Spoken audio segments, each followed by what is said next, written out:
Hey, now we're finally live. All Now right. I want you all to watch me punch myself in the head because that's what I feel like doing. Let me. Okay, now my Audacity's not. There we go. Hello, hello. All right, Audacity's recording. Let me put up the new link.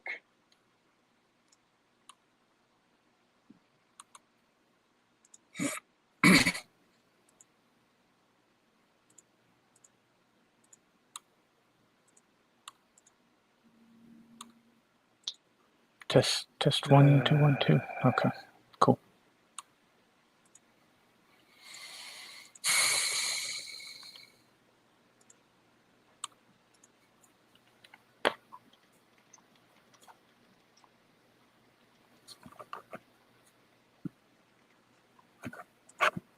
There's the link up on the Twitters.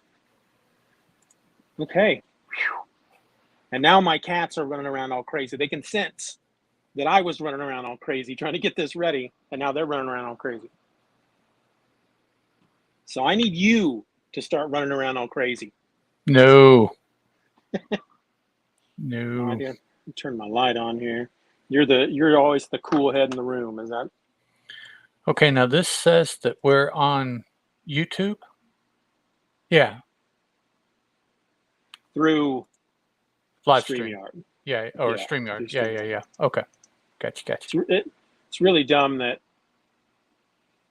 I originally because I had to change the link because I originally scheduled it on the laptop, and so then when I tried to get into it through my phone, I couldn't get into it. Right, And so I because canceled. Yeah. So I deleted it and created it on my phone. Whether or not you are on the guest is on the that shouldn't matter, no, it shouldn't matter at all. but But apparently it does. yeah, looked like it was mattering, like all the matter. Yeah, all the matter. Like Jerry Mathers, Yes, the just like him. Beaver. Yep. Is he still Jerry alive? Mathers as I don't I know. don't I know. don't want to. I don't want to say one way or the other. Yeah, off the top of my head, I'm not sure. Okay, so I've got the camera set up in such a way that I can't see all of my laptop screen. So I got my tablet with the notes on it, and we'll see how that jacks with us or not. Okay. Oh boy, oh boy. Got this. Okay. Let me put this out there on the This is spouty bowl, lots of just in case. light in the eyeballies. Oh well. Hello, all of you folks listening already. And if not, hello all to you in the future, but you won't hear this because I'm saying it now and not then. Yep. Oh, come on. Freaking spoutable. Swear to God. Just nothing wants to work.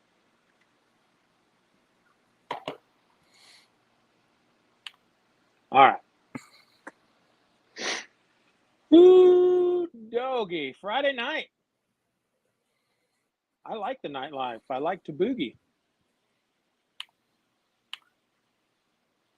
You ready to do this? I'm recording. Yep, I'm ready, and my Audacity is recording as well. By the way, you notice that once we do all three stories tonight, we're done with volume 2. Yes. That's crazy.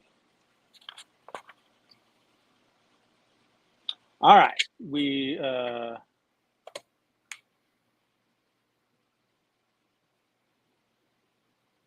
Whenever you're ready. I'm good to go. All right, let's see. All right. You're listening to the Superman Super Show, episode 57, Superman's Cleanup Campaign. A lot of alliteration there. Yeah. Hello and welcome to the Superman Super Show. I'm a host. My name is Ed. And 1,000 miles over there to my left, which is this direction for me, is another host, Mr. Steeven Orr. Hello. So, I had some downtime today. Okay. At work, I work on a computer, but I'm not an IT kind of person, but my job just entails a lot of this kind of stuff. Yeah. And there is an element periodically that is computer processing that is downtime for me while it does that. And it can be 15, 20 minutes. It can be a couple hours to do what it needs to do. It just varies. Yeah. So today was one of the more extended times. So I went out on the internet and I went down a rabbit hole, as Oh boy. I am wont to do at times. Yeah. Today's rabbit hole was podcasts. Oh. I listen to comic book podcasts almost exclusively, Yeah. probably 85, 90% of my time listening to podcasts is comic book. Yeah. But this was different. This was back in the day comic book podcasts that I was looking up. Okay. I started with Rocky Mountain Comic Book Noise. Do you remember that one? It sounds familiar. That was a very early iteration of Mr. Mike Myers and his Okay. podcast work.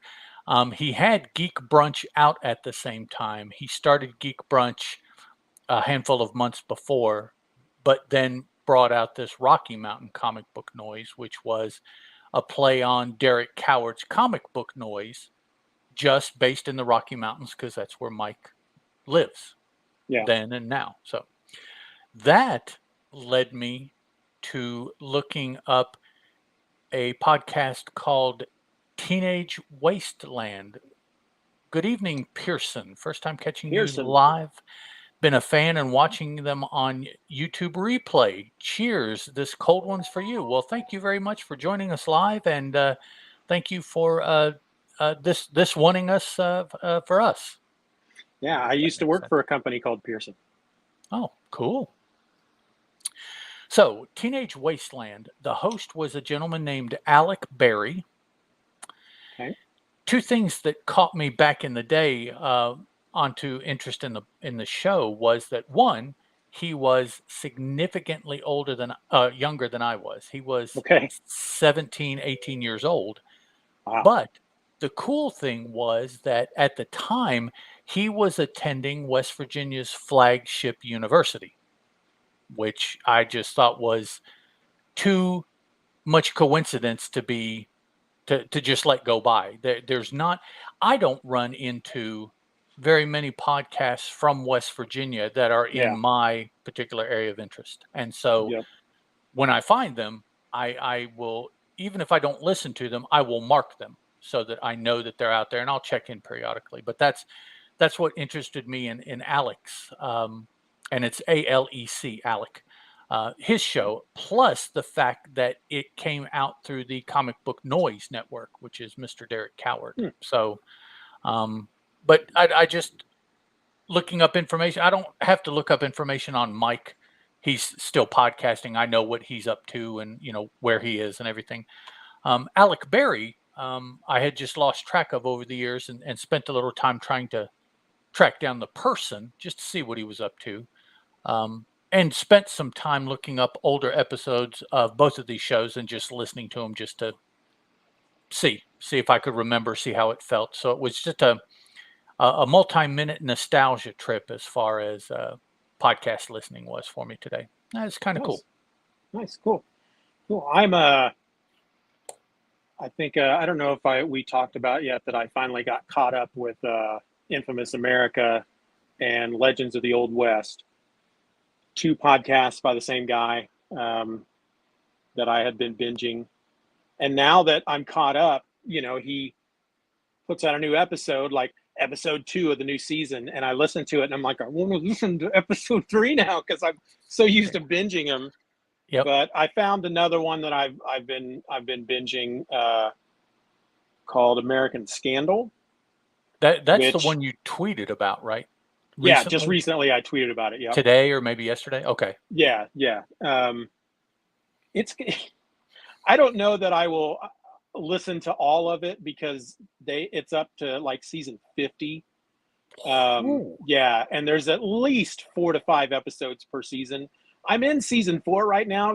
Basically, what I'm doing is I'll listen to a season, I'll see what the next season's about, and if it's something that I think is going to interest me, then I'm going to listen to it. And so far, everyone has interested me. The one I just finished was about the Exxon Valdez oil spill, Okay. which So was each really season interesting. is based around a topic.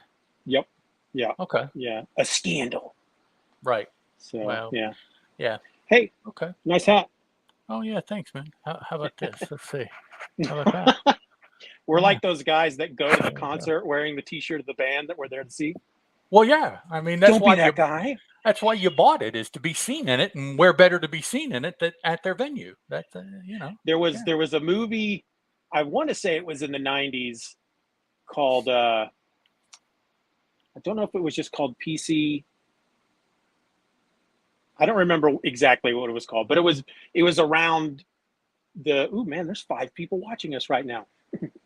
Cool. Look You're at all. switching from YouTube to StreamYard to must have worked. So Must have. you'll have to But remember that and jump through all those hoops every time.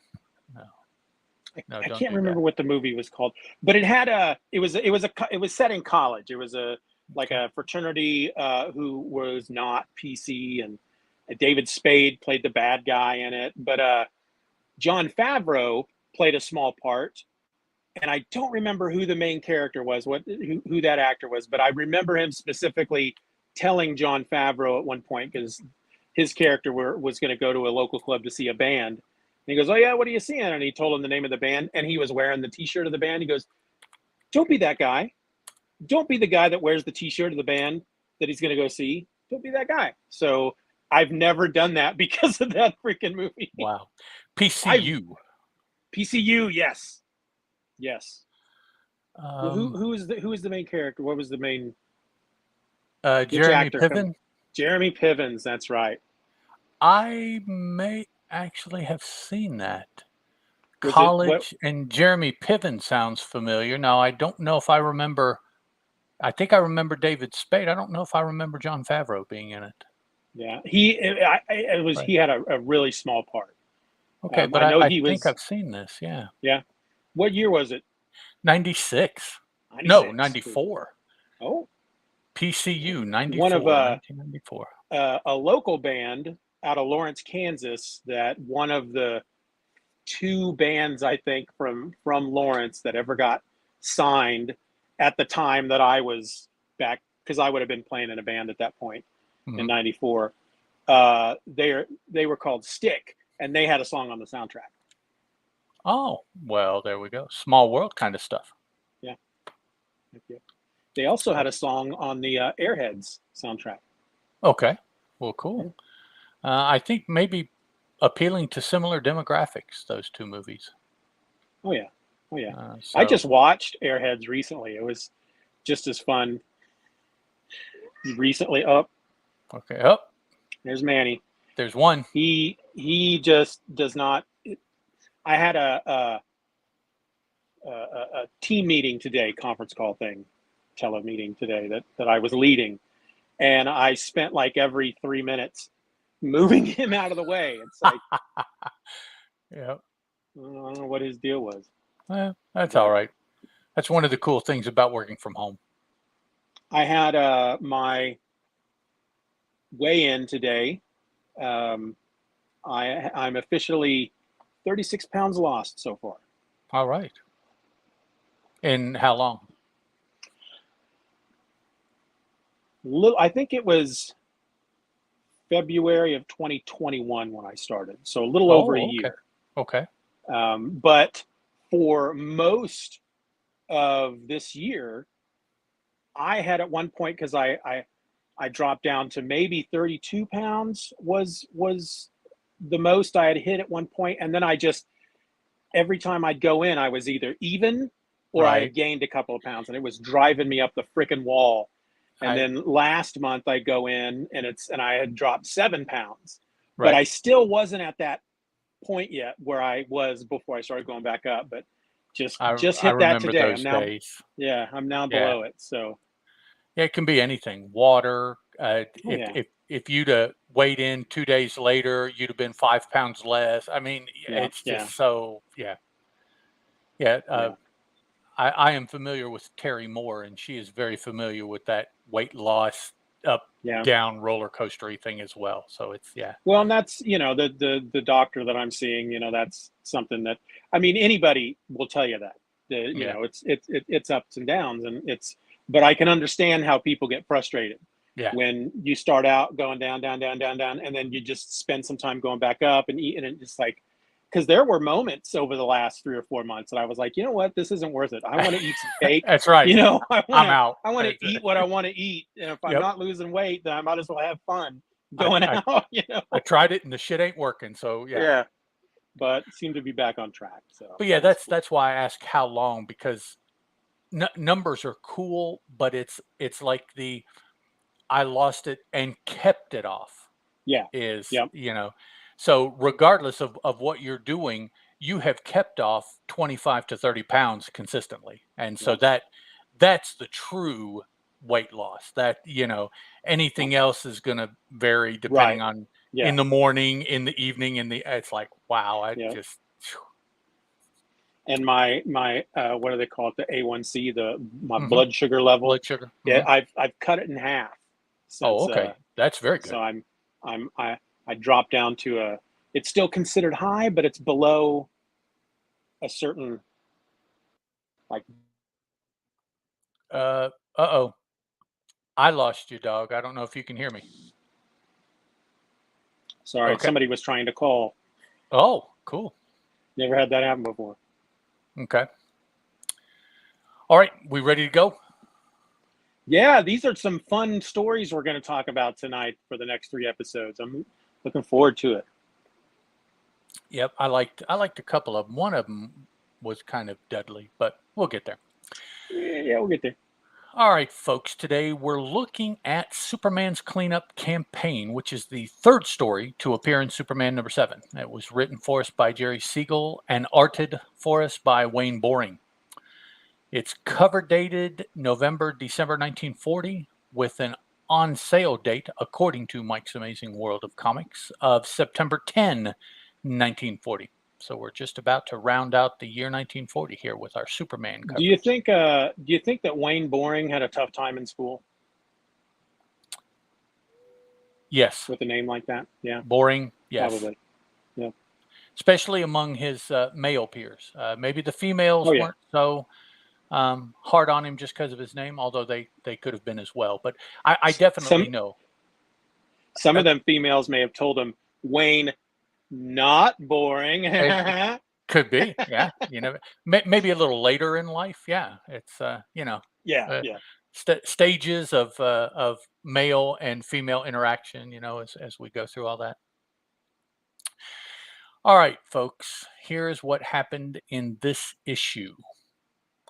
After a murderer is set free due to crooked prosecuting attorney Ralph Dale, Clark Kent recommends that the Daily Planet support Burt Ryan, an honest attorney, for office to stop the corruption. Gang boss Nat Burley pressures Runyon to drop out of the race using several illegal methods and assistance from crooked police officers. Superman helps Runyon avoid the tactics of his competitor, but when election day comes, a gang member stuffs the ballot box, fixing the election. The Man of Steel exposes the crime, causes Dale and Burley to be arrested. Ryan is elected after a recount. So, another mob kind of story. I think two of the three of them tonight are mob related stories.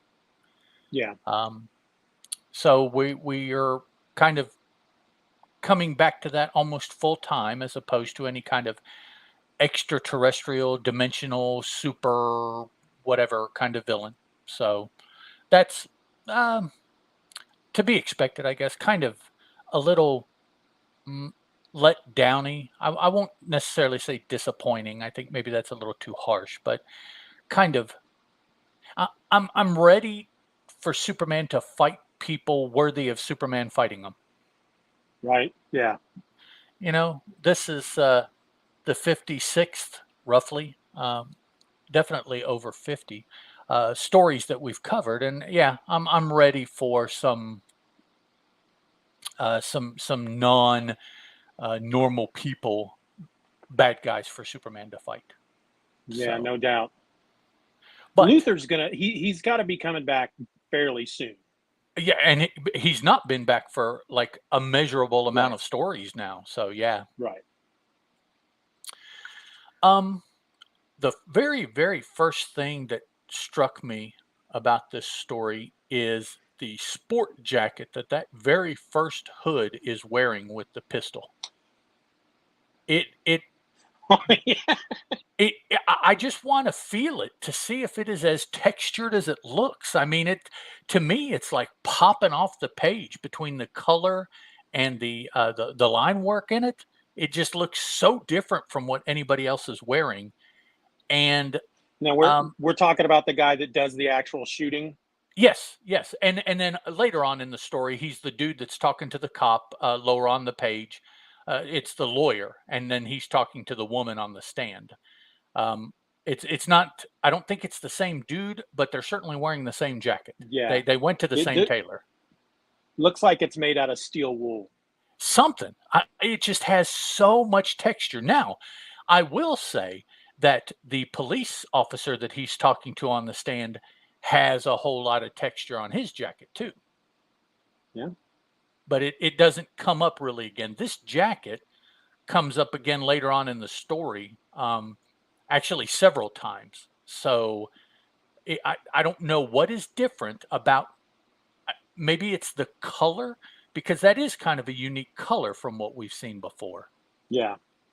It's uh, a br- uh, a brownish, made darker by the amount of line work that Yeah. the color is over, and it just it's a lightly saturated brown, but not light unto like a tan or a leather color. It's definitely, to my eye anyways, a brown. Um, and if you look away, or if I look away and look back at it, it almost changes to like a, I don't know. It has to me, it almost has like a purplish hue to it, a little bit, Yeah. I can kind see of. that. You know, depending on just how your eye is picking up the colors. But yeah, so I noticed that right Look, off the bat. That was cool. looking at that page, with when we first see the guy shooting the other dude, the last panel on the page, what is frickin' Lois wearing on her head? Uh, you would have to ask Don Aykroyd or Dan Aykroyd because I believe she got it from the movie that he and what's her face were in, based off the characters from Saturday Night Live. Coneheads. Yeah. It almost looks like Green Arrow's hat, like she's cosplaying Green Arrow. Right. Yeah. What? Yeah, I can't think of what that style hat is called, but yeah, it's some kind Yeah, of I don't know. medieval archers kind of hat you always see. Yeah. Yeah. Actually, I have one And from my first trip to a Renaissance fair. It's in the bedroom on my counter. the first thing that I noticed about this story is that, and I think we talked about it over the last few stories, the level of art is really just kicking up a notch. I Hmm. mean, Wayne Boring he's really knocking it out of the park here. There's a number of panels that you can look at and go, all right, well, that's very golden age. But at the same time, there's some of these characters just have he's got great expressions on their faces. Hmm. Um, Freaking Paul Runyon, was that name Paul? Burt Runyon. Bert, yeah. His suit, his pinstripe suit. I mean, can you imagine drawing those freaking lines in there? Yeah, And that then would. the big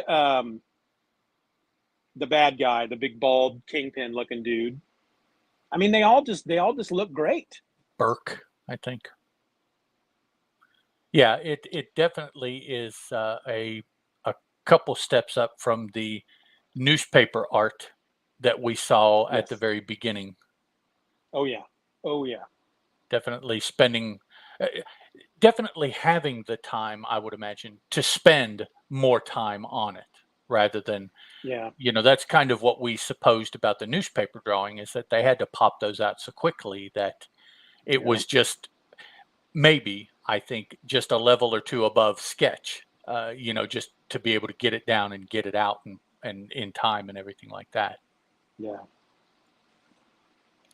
We also have a another Superman flying, not flying moment Hmm. that he's obviously flying, but he's not supposed to. No, no, he can't fly, so he's But not flying. it it's the one where he literally swoops down and picks up the car.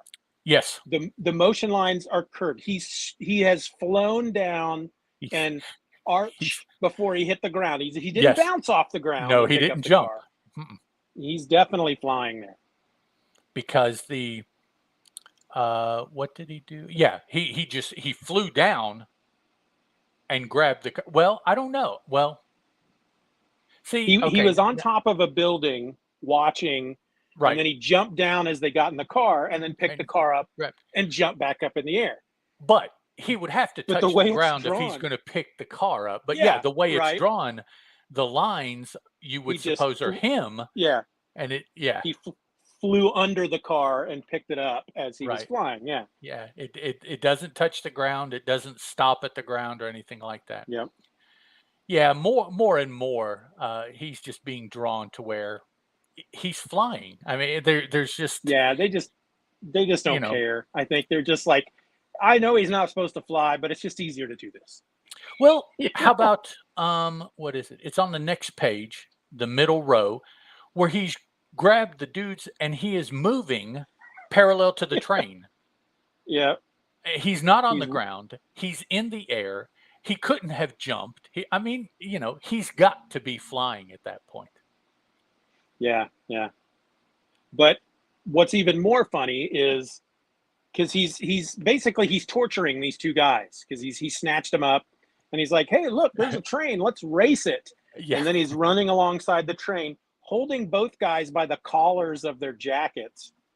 And yet, despite how fast they're moving, these guys, while they're kind of freaked out, they don't seem to be that freaked out because they're actually they have running commentary.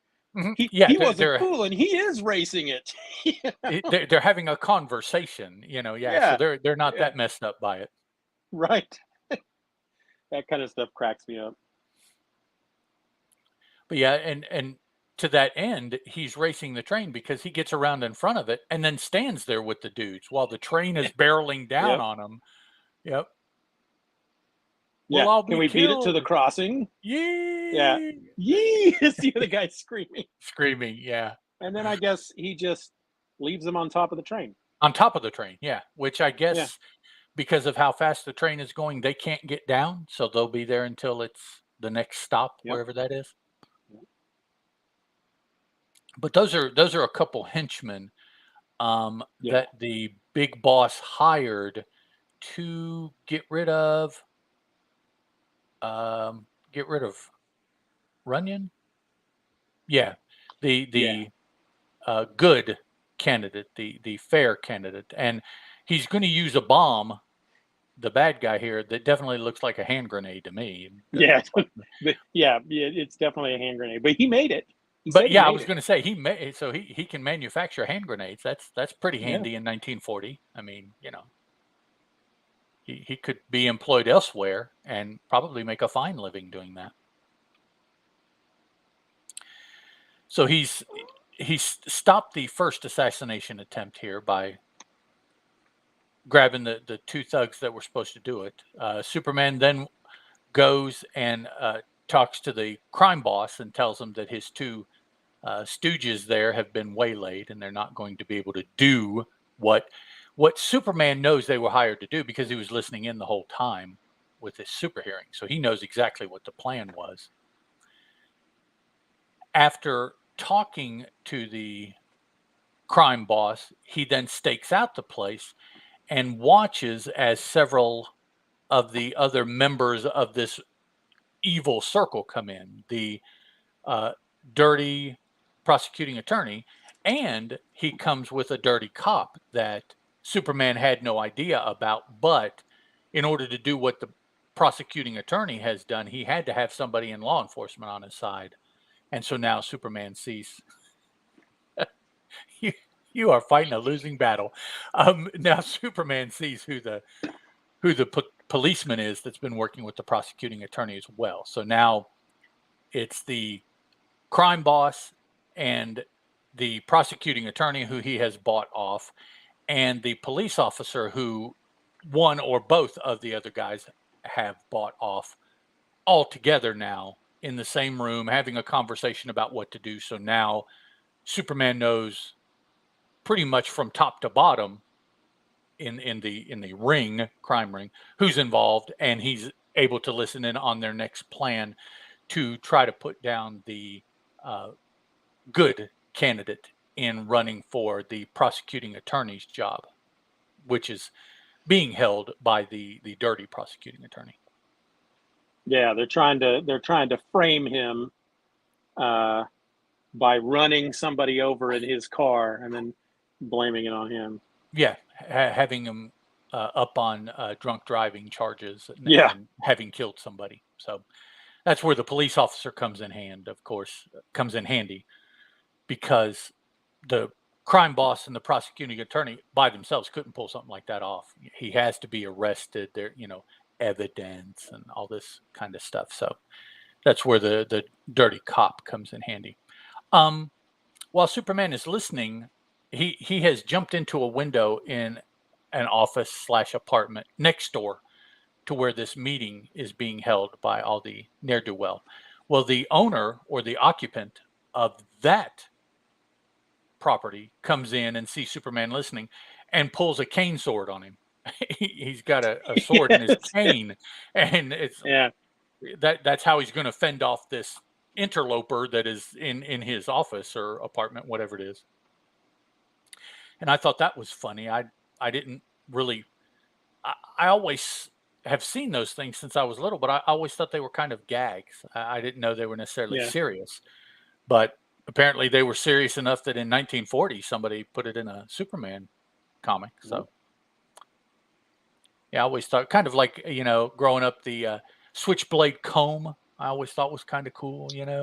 That cane sword thing I always thought was kind of cool. If I ever need a cane, I'm going to have one with it. So every year when the carnival would come to town, I'd go and get one of them switchblade combs. Yep. They were cool when you were a kid. They were cool. Yep. Now as an adult, I'm like, really? But yeah, I had my share of them, multiple. So the dude whose property Superman broke into and Superman tumble out a window because the dude tries to tackle him right in front of a window, and they fall out a window. That was so weird. Superman has to save him from being smushed on a bus, and then we see, and this is what is this? It's about there's it's over a page, a little over a page of all of this interaction between Superman being next door and the dude whose place he's borrowing. They tumble out the window. Superman saves him and then jumps back up and puts him at his desk unconscious because all the falling and rescuing and jumping is too much for the dude, and he passes out. So Superman just leaves him there at his desk. I tell you what, it's funny when you're reading a story like this about a guy who's from an alien who has superpowers, and then there are certain things that happen that you're just like, no, that I can buy everything else, but this would never happen.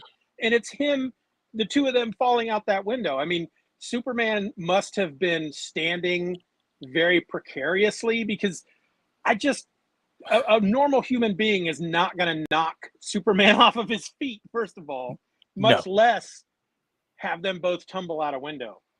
And you don't really see them struggling in that way right before it happens. Basically, the dude tries to skewer Superman, and standing there, he grabs the sword and breaks it. And that's it. I mean, that's all we see. The dude is like oh, you broke my sword, and then the next panel is both of them tumbling out the window. Yeah. Now the text says Superman's attacker leaps at him, and in the struggle, both topple out the window. So between those panels, they're wrestling around, and then they just fall out the window. Yeah, I don't know. That's the moment in the book where I went, no, that's I don't care that he's not who he is now. He's still freaking Superman back then, and a regular dude is not going to wrestle him out the window. Yep, you're asking me to suspend disbelief, and I can do that, but not here. up to a certain point. Yeah. Yeah, it's like Terry and I often talk about how people will comment about another person's creativity in a movie, TV show, comic book, and we always say, "Oh, you're pretending wrong," and so that's what is happening there. They're pretending that the dude could take Superman off his feet, and it's like, no, you're pretending wrong. That just wouldn't happen. What's up, Doug? Doug's in the house. Hi, Doug. Doug, let me introduce you to Pearson, who is a longtime listener, first-time caller, first-time poster, and Terry's in the house as well. So there you go. Pearson, Terry, Doug, Terry, Pearson, Terry, Pearson, Doug. There, intros. And this is Steeven in the blue hat and me in the black hat. So that means you're the bad guy. Yes, I'm the black hat. Yes. But you're not the good guy because you're not wearing a white hat. So I lean more evil. Oh, okay. You're just dude. Okay. Yeah. Lean more. Yeah.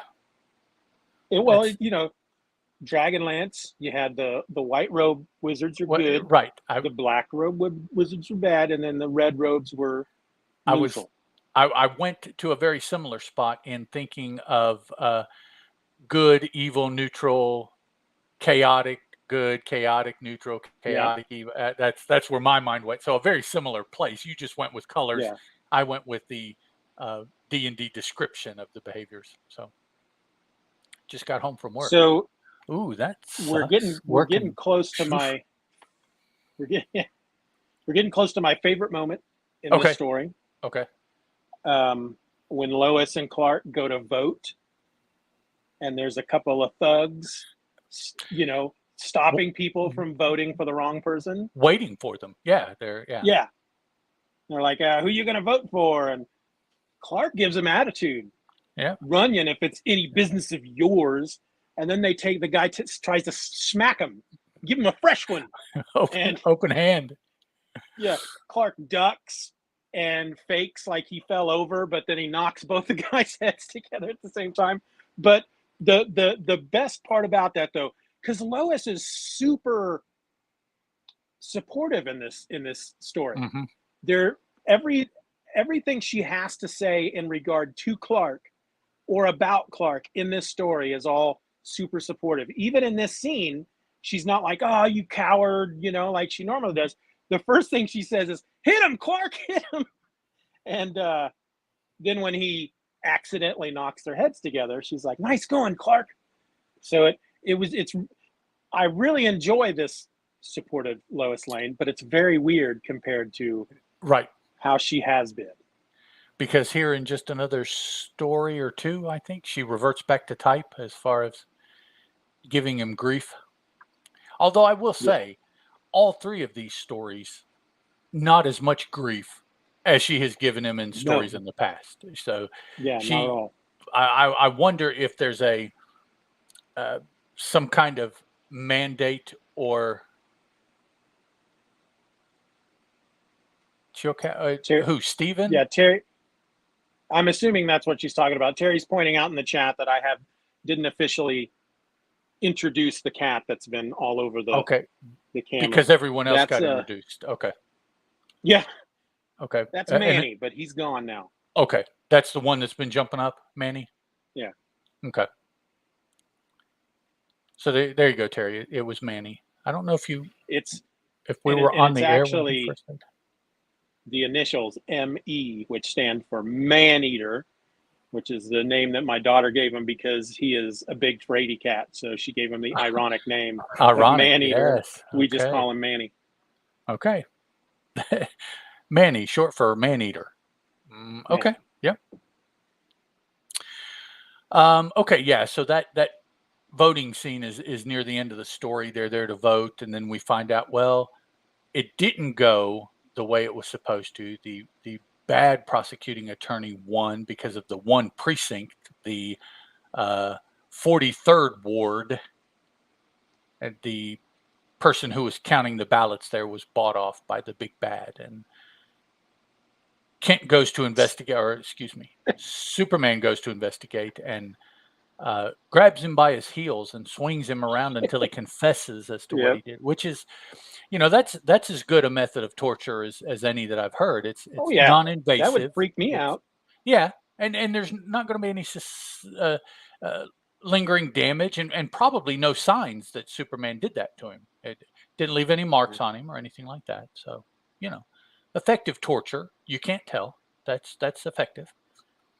So then he let's see. He takes the dude, and dude I think has a name. Morgan. Morgan is the dude's name that he bought off. So Superman grabs up Morgan Yes. after getting him to confess and takes him to the, I presume, radio station, probably Yeah, where that's what I'm thinking. where the prosecuting attorney is about to give his acceptance speech and his thank yous and all that with the big boss here, who now I know what it is. He reminds me of the Kingpin. Yeah. That's I kept something about him. I'm like, who is that? Yeah, he reminds me of Kingpin, who's a character Yep. in Marvel Comics that Spider-Man and then the Daredevil run up Yeah, it against. certainly did not exist at this time. No, Would not exist for another 20 years. neither did Peter Peeker, who I is know, a right? Well, news we'll correspondent get to later that. Yeah, on. I was like, what? Okay, we'll so get to I'm sorry. that. But Spoilers, guys. yeah, Well, yeah, we'll get to that one. So Superman has Morgan here, and Morgan confesses over the air, and then the prosecuting attorney throws the big bad guy under the bus, and the big bad guy. So they all end up getting arrested on the air, and then the good prosecuting attorney and Clark Kent have the final scene here, where they're like, "Oh well, it's a good thing for Superman," and Clark's like, "Well, it's not just Superman; it's so they're that typical good yeah, guy kind of ending to it. So, yeah, yeah. Where if it and was a TV show from the 70s, the last line would be one of them cracking a joke, and then they'd both go ha ha ha, and then it would freeze, and freeze then with the them. the the, Yeah. the credits would roll by. Yep. There you go. Just like how they used to end. Do you remember the Police Squad? They Hmm. made the Naked Gun movies out of it. Almost, I think every one of those episodes ended that way, except for they didn't freeze the shot. The guys would freeze themselves, and then like somebody would walk on, walk on set, and And oh, yeah. and then they'd have to freeze, or yeah, Yep. or there. I think there was one with a monkey in the room with them, and it was throwing bananas and stuff. Yep. Yeah, A lot of the actiony shows from the 70s and 80s would end with some kind of moving scene at the end that froze a car yep, or yep, somebody walking yep. away, or yeah, that Dukes was of the Hazard. standard. Yeah. Yeah, the car jumping for the millionth time that episode. It's yeah. So I have to. I got to say this real quick okay. because it popped into my head, and that's the way my brain works. Hey, Billy D. Billy D, what's up? When we were younger, and the Dukes of Hazard was on TV, I was over at my. We had like a family friend that our family would go hang out with them, or their family would come. Just the parents, the kids, everything. We went on vacation together one year, but we were all over at their house one evening, and me and all the other kids were sitting around watching the Dukes of Hazard, and my dad comes walking through the room, and for some reason it just pissed him off because he sees what we're watching. He's like heading outside, and he stops. And he turns back around. And he goes, "I hope you don't think that you can drive around like that when you start to drive," and then just walks out of the house. And I was like, Wow. "No," you Yeah. know. And looking back at it, it's like I wonder what had happened with the adults moments before that just pissed Yeah. him off for some What was reason. the conversation or Yeah. that had him in a mood and he's like, I need to say something now Yeah. before it's too late. All right. I, Anything you else know, about this story? Go ahead. it was okay. It was on the surface, it sounds like it would be kind of boring because it's just Superman going up against, again, the gangsters who are trying to rig an election. They had the prosecuting attorney in their back pocket, and which these gangsters aren't shooting high enough. You're supposed to have a judge in your back pocket. The There you go. Yeah. prosecuting attorney can only do so much for you. It's the judge that you want, but that's all right. But because of little moments like Superman swinging the guy around by his ankles, Mm-hmm. and the guy trying to slap Clark, and because of all that, and then of course them throwing the grenade at him as he's leaping through the air with the car, that was fun. Right. Moments like that made it fun. The story itself was very mediocre. Right. Yeah. There were these little moments throughout that. Yeah. Yeah. I agree. I don't know that 6 months from now I'll particularly remember this story. Oh yeah. But while I was reading it and immediately after, it's like, yeah, that was entertaining enough for the time that I Yeah. put into it. And yeah, it was, I still, I can't get over the amount of texture that is coming up on these I coats and know. I know, in right? this particular episode. It just, I don't know what they did that's different, but it's kind of wigging me out, man, when I see it. Yeah. Wayne putting in the overtime. I guess, yeah. Okay. Yeah, but that's I don't have anything else to say Okay. about Nope. this one. I don't think I do either. So, with all of that being said, guys and gals, or I'll just say folks, because it's rather gender neutral, I think. Folks. Thanks for listening. Until next week, I'm Ed. That's Steven, and this was the Superman Super Show. Bye. Ciao. Now we come to that exciting part in the episode where Ed and Steven save their Audacity files. I think this is the moment between episodes that everybody looks forward to the most. Yes, absolutely. And I wish I had a way that I could put in that Benny Hill music during these times. And then we could do it really fast. Then people really would. They'd be like, oh, you got to watch this show because they do 3 episodes in a night. And then between episodes, they save the files, and it's just crazy. Yeah, that's what they would say. Yeah.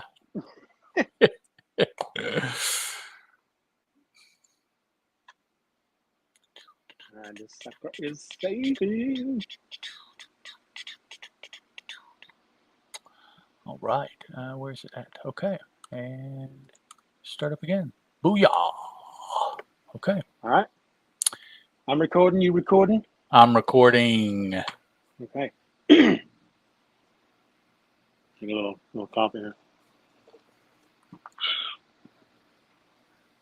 Me. I need one of those, the old school things where they'd spray the stuff in their mouth before the radio announcer before they'd start talking. Better watch the out. Opera singer on a cartoon. I was going to say somebody will put something in it and you'll get all tight and start squeaking and have a little head, right. Or all these goofy things. Right. Who knows what's going to happen? Your head will shrink. Yeah. Mouth will pull all tight. Right. You can't talk. I mean, yeah. You're listening to the Superman Super Show, episode number 58, The Black Gang. Hello and welcome to the Superman Super Show. I'm a host. My name is Steven, and 1,000 miles over there to my right is another host, Mr. Ed Moore. Howdy, Ed. Folks. I watched the new Dungeons and Dragons movie recently. Okay. Have you seen it? No, not yet. It is now. I'm not as up to date on Dungeons and Dragons. I played it a few times in junior high, Mhm. and then played other role-playing games in high school, but was never like a big D&D guy. Everything as far as any experience that I might have with D&D is more reading Dragonlance books, because I owned quite a bit of them back in the day. Okay. But the movie was set in the Forgotten Realms, and I don't know if the standard D&D setting anymore is the Forgotten Realms.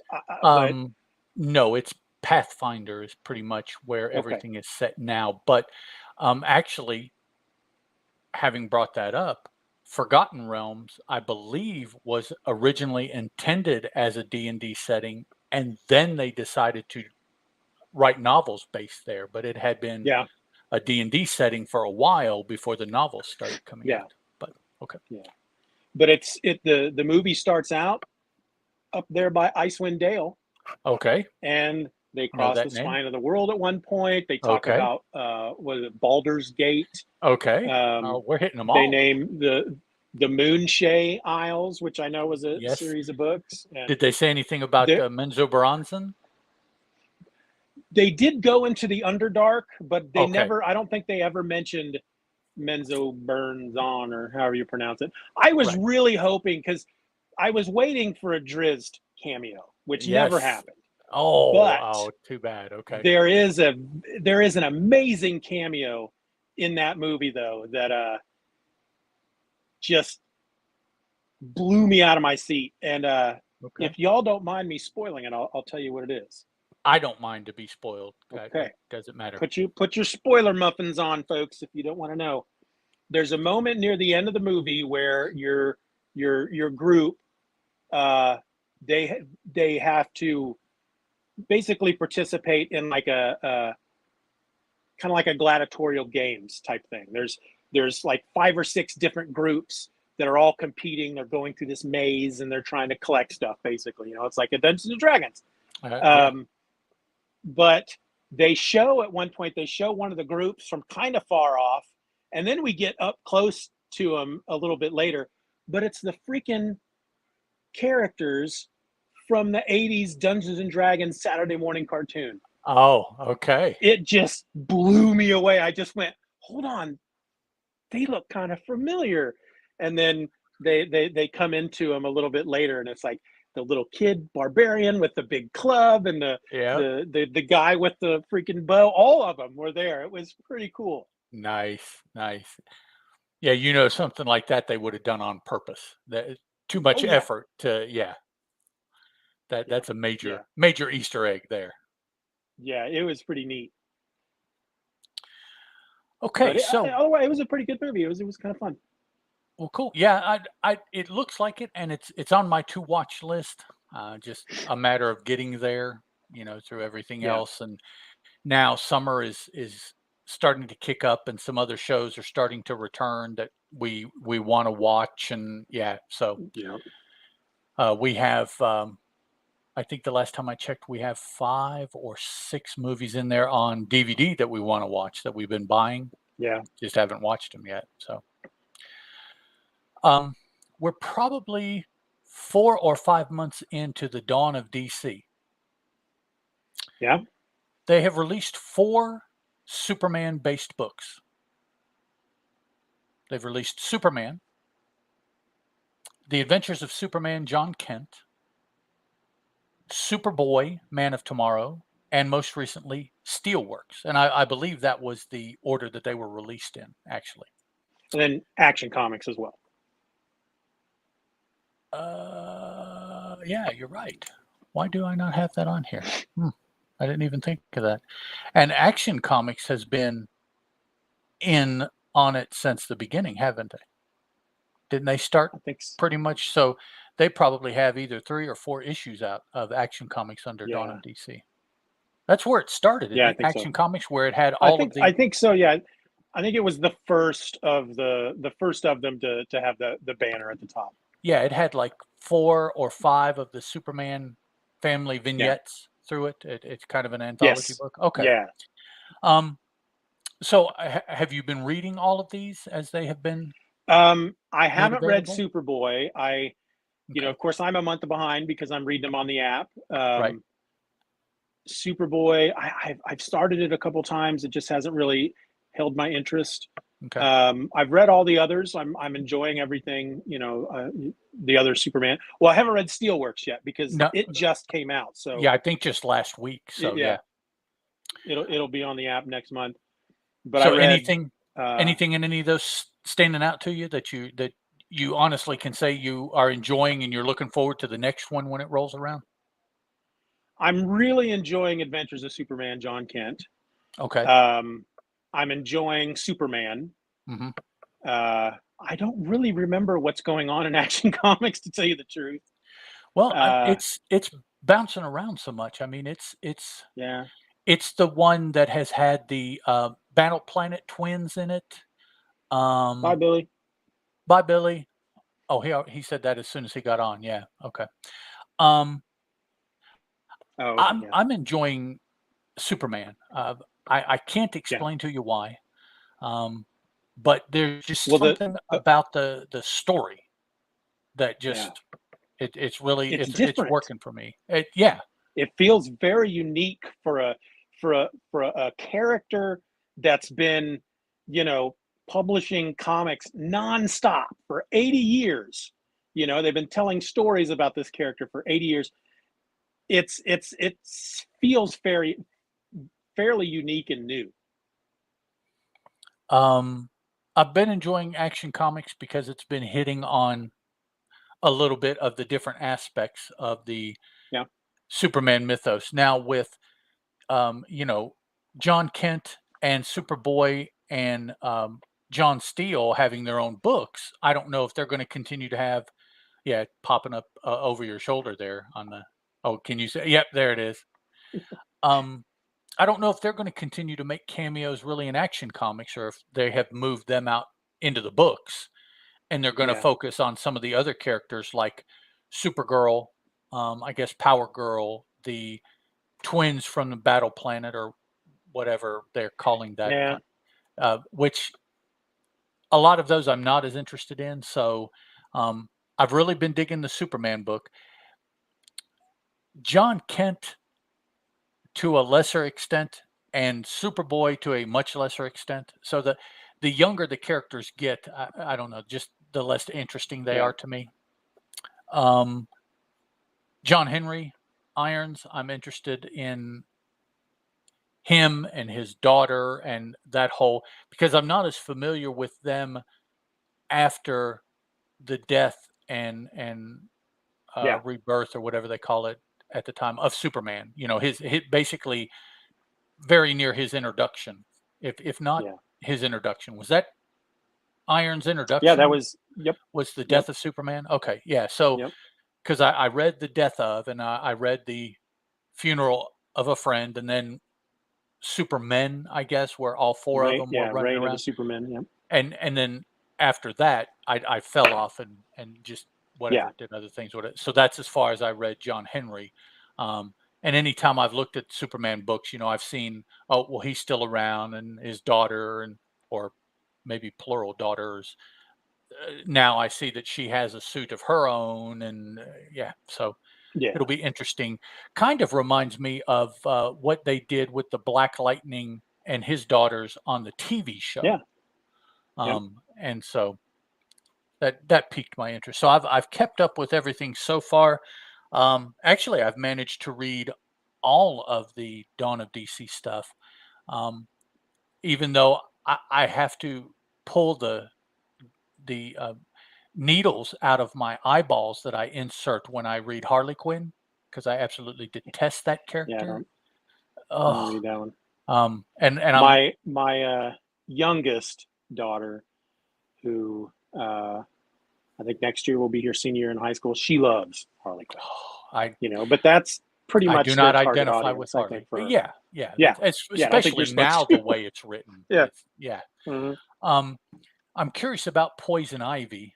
I think her book just got the Dawn of DC Yeah. um, flag on it or whatever. So, in that she is so intimately tied up now with Harley Quinn, I don't know how I'm going to feel about Poison Ivy. But You like that show? Oh, the Black Lightning TV show. Yeah, it was good. It was interesting. It was different. I thought it was well done, particularly for a yeah, whatever the channel network was for one of their shows. CW. Yeah, the CW. Again, I think most of their shows, I am not the demographic they're trying to draw, but Black Lightning, they seem to maybe make that attempt to get a Yep. little bit older, So Yeah, I keep meaning to check that one out. It's the only one that interests me in any way as far as all it their shows. it was good. It was good. It was reserved. I mean, they weren't. He wasn't a big bold superhero, Yeah, and they really worked on the family aspect, and they really worked on he has daughters in school, and he works in a school, and the importance of yeah. school, and so it definitely had a different slant on it. Okay, I'm good. I'm done.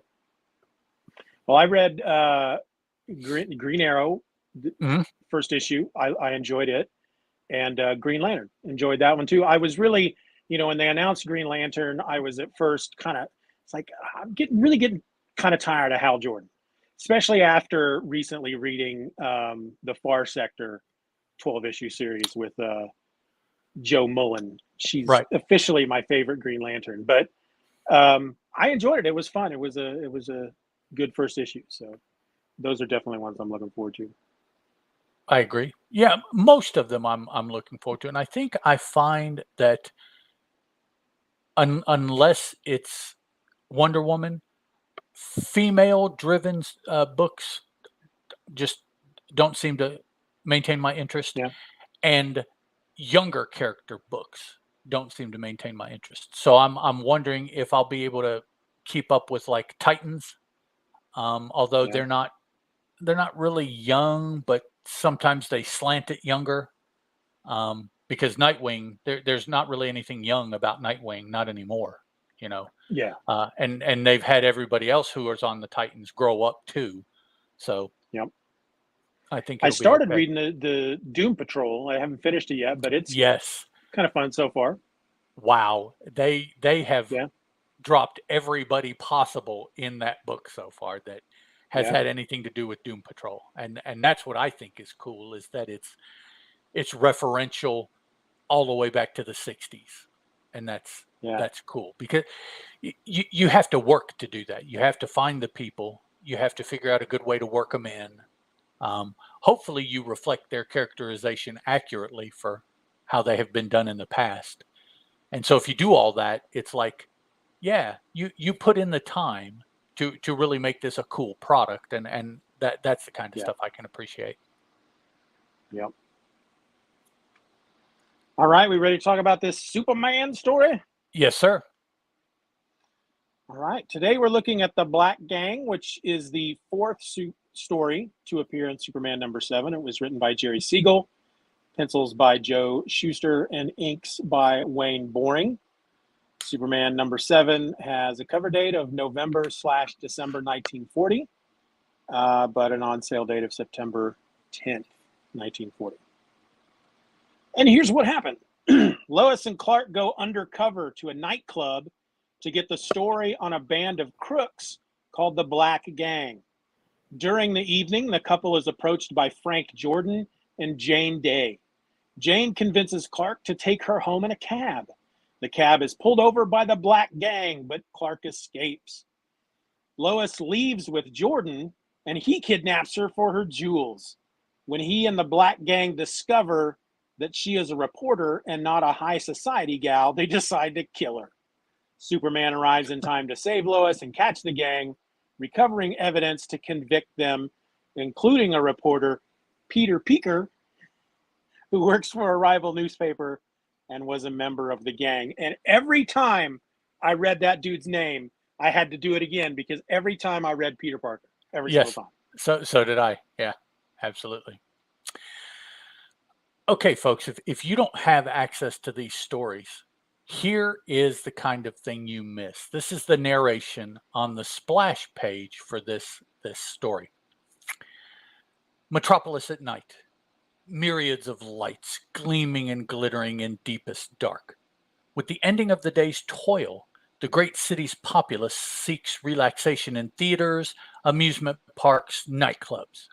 But suddenly, a menace faces merrymakers, the Black Gang, a band of ruthless thieves who specialize in brutal robberies of nightclub patrons, terrorizes the town. I mean, come on. That's just Yeah, and that's how you succeed as a killer. criminal organization, is to specialize. Well, yeah. Don't spread yourself out. Specialize, and Yep. they've chosen Yep. nightclub patrons. Yep. You only use the hookers, or you only sell the blow, or you only move guns, or specialize, and Well, and when I read this today and read that opening box there, at first I thought, that's the dumb. Why are they focusing on just people who go to nightclubs? Because I'm thinking of nightclubs nowadays where it's just normal people. But back at this time, it's like high society people. That's who are hanging out. yes, That didn't hit me until as I got into the book, and then it made sense. It's like, all right, I can get behind you going after people who go to nightclubs. yeah. Once upon a time, average Joe couldn't afford nightclubs, but Yeah. of course they had to open it up to him because there's many more average Joes than there are rich people. So you end up making more money if you appeal to the average Joe. We get to see Lois as a blonde. Yes. Which about knocks Clark on his butt. And we see Clark without his glasses. Yeah, that was a good scene. He was very worried because they, as the synopsis says, they go undercover. They go to this nightclub to try to catch get the story on the Black Gang. And so Lois bleaches her hair because she figures somebody's going to recognize her because she's famous Lois Lane. Right. And then so she tells Clark that he's got to do something as well to change his look. Tells him to take off his glasses, and he's super nervous. He doesn't want to do it because he's afraid that she's going to recognize, not Superman. It's just always been that joke. But when he takes his glasses off, of course, she's like, you're quite handsome. Yep. She also tones down on the mascara quite a bit. Yeah. As part of her cover. Looks like she uses as much lip highlighter, whatever you want to call it. But the mascara is significantly less for her too. I really liked how Clark obviously likes blondes, apparently, because it's like when he first sees her, he's just like, Booga, rockets are going off in his head and stuff. And it's like, all right, so we know that Clark likes Lois, but he really likes her as a blonde, Yep. Which we now know the black hair is her natural color. Yeah. In case, we needed to know that because she had to bleach in order to get the blonde. Yeah. This is another one of those that on the surface for a Superman story, you think it's not, there's a bunch of crooks with black hoods on, fancy suits, robbing people from nightclubs. But it had kind of a few moments in it that made it kind of fun. I really liked Clark basically he was playing the part of Bruce Wayne in the nightclub because he's just this rich playboy throwing money around. Just money everywhere. But at first, because Lois is really, tip him $20, and he's like, $20. Of course, this is a guy that he's got a crap ton of money. We've established that already because he bought all those tickets for those kids for the circus. He made that $2 million from the oil deal or whatever. But he obviously really is a spendthrift because he didn't like the idea of spending that $20. But then he really kind of gets into it. He's giving money to the dancing girls, and he's having fun. But it does what it's supposed to do, which is to draw the attention of the people that are there in the nightclub looking for somebody to rob. And Lois, they establish, is just wearing a crap ton of costume jewelry. Right. Which And they don't find out it's costume until later. the bad guys don't know. Yeah. That was part of her disguise, is that she Yeah. went blonde, put on kind of a slinkier dress, not an LBD. Actually, this is green, but and actually it's long too, isn't it? Yeah, it comes down. So it's not a little anything. It's a green, more a formal dress, blonde hair, Yeah. and lots of paste theater jewelry that she has. I don't know why Which, she would have had I it mean, hanging around, but what's funny is, though, you kind of flip through this and it's like, all right, she's wearing at least a couple of bracelets on one arm, but she doesn't have any necklaces on. mm-mm. Um, I'm not seeing any evidence of big gaudy rings. So it's like she's supposed to be draped in, jewels and gold, but apparently the artist didn't get that note. Or they didn't want to put the time in. I'm sure Yeah. that kind of stuff is annoying panel after panel to remember which finger and what the brooch looked like and all that kind of stuff. My favorite moment of this story comes right after Lois and Clark introduce themselves to Peter Peeker. I have to think about it to say his name right. Right. Which that panel is pretty funny by itself, because she tells him, Peter says, I've never seen you two around here before. And she goes, easily explained. Ralph Carlson is an Oklahoma oil man. And then Clark says, and anyone in Oklahoma could tell you that Kay Andrews is one of its leading socialites. And then 2 panels later, you get this guy looking over at Lois. It's just, there's a text box above it, but it's just this guy just going, just kind of eyeballing Silhouette. her. Yeah. Yep. You can almost hear like a dream weaver and little hearts going around his head and stuff. It's a funny look. It's a funny panel. But Clark tries Clark to. gets really jealous. Yeah, he tries to get in his line of sight there to block from That's right. looking at That's Lois. right. It's like, That's right. That very next panel. That's a great panel. He's really craning his neck. yeah, I don't like the way this guy's looking at you. She's like, well, you don't have to deliberately block his view. But we get a redhead hitting on Clark. Of course, she's one of the bad guys. That's her job, is to get the men out of the club, and then the good-looking guy that was looking at Lois, he gets the women out of the club, and then they take them somewhere to be robbed.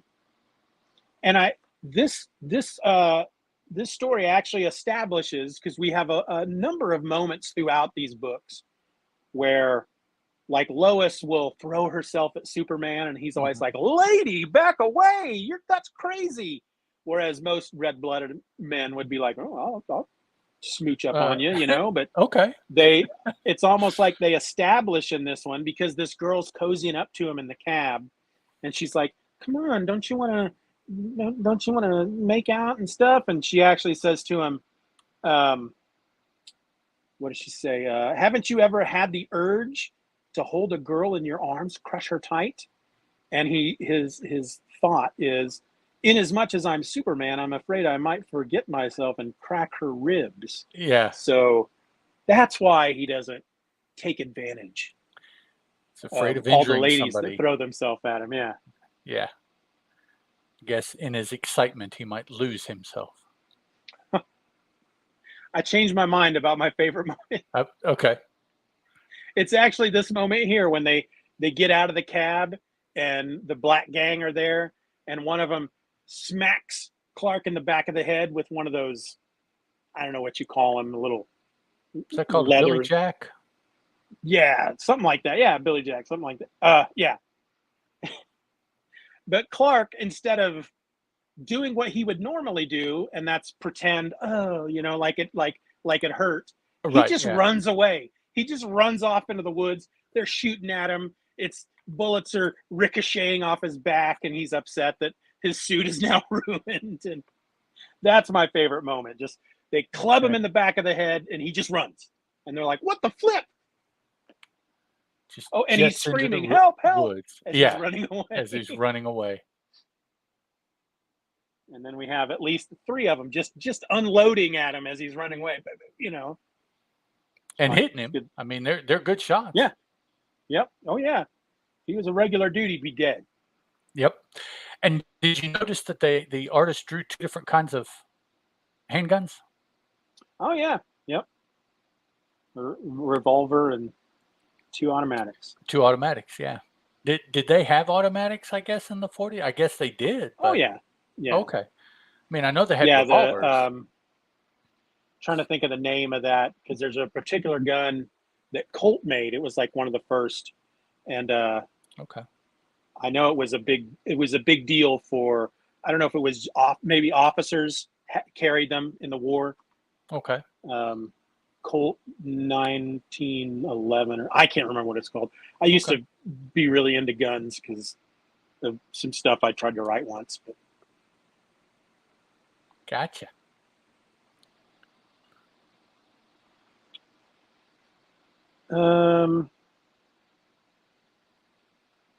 But come through here, see if anything else jumps out.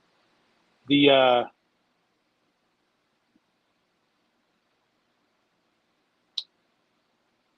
there's a guy in here. I don't know if this is Peter Peeker, who looks very much like Alfred. He's got a top hat on, but he's got this little mustache. It's like Alfred, Batman's butler. I was gonna say Batman's Alfred. Okay. Yeah. Um, the first incident of a car screeching into the parking building, the green car, they pass a sign that says "No parking, green hat." Any idea what that Hmm. means? Green I hat? have no idea. No parking, green hat. I don't know. Hmm.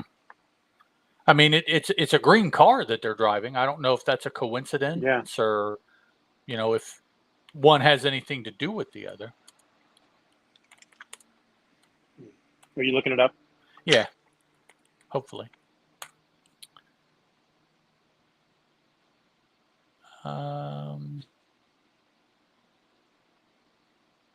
Maybe the green hat is a valet allusion. It's alluding to valet Yeah. parking, perhaps.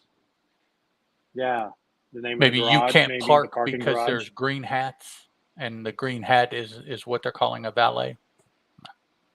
Maybe.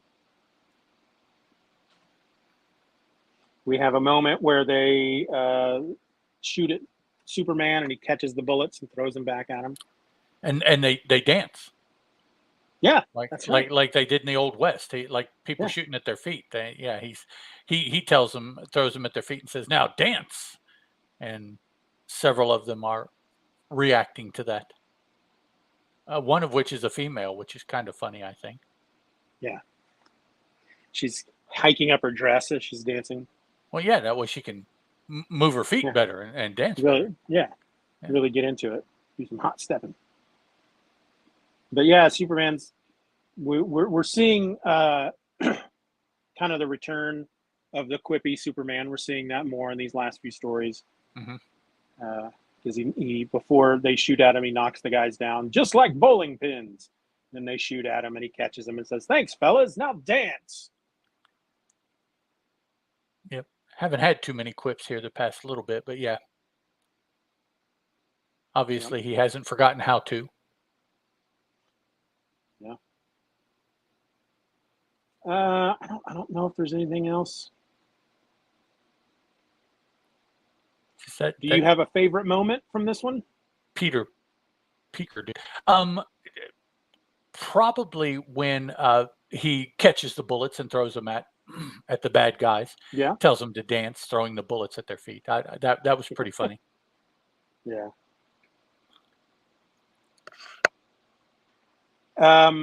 Is this the one? Let me go back to the beginning. Yeah, this is the one that opens up with the front page of the Morning Pictorial, which is the competition, the Daily Hmm. Planet's competition.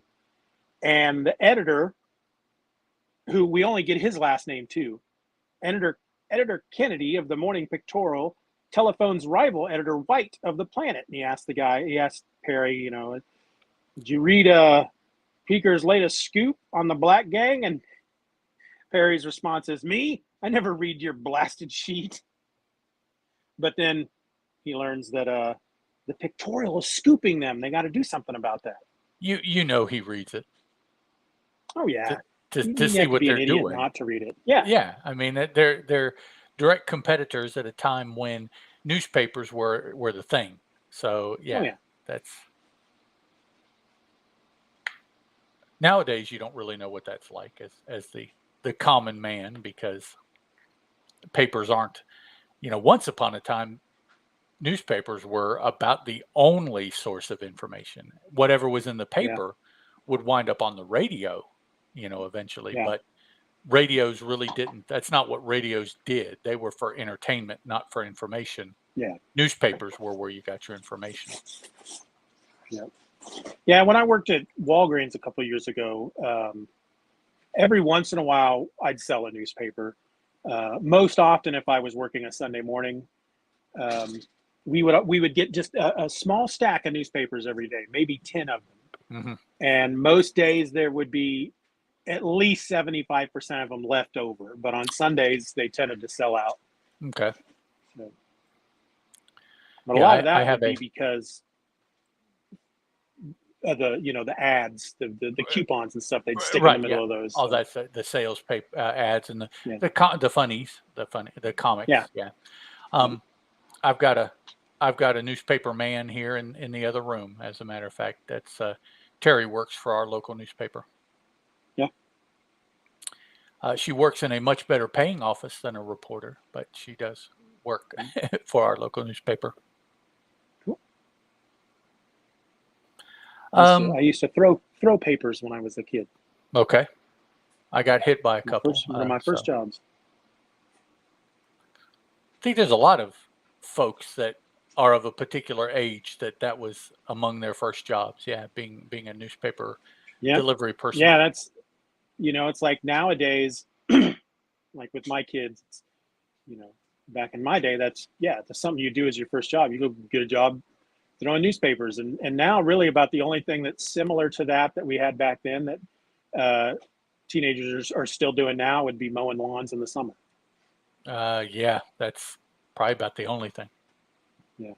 Most any jobs now are indoor, doing something, customer service somehow. So yeah. Yep. All right.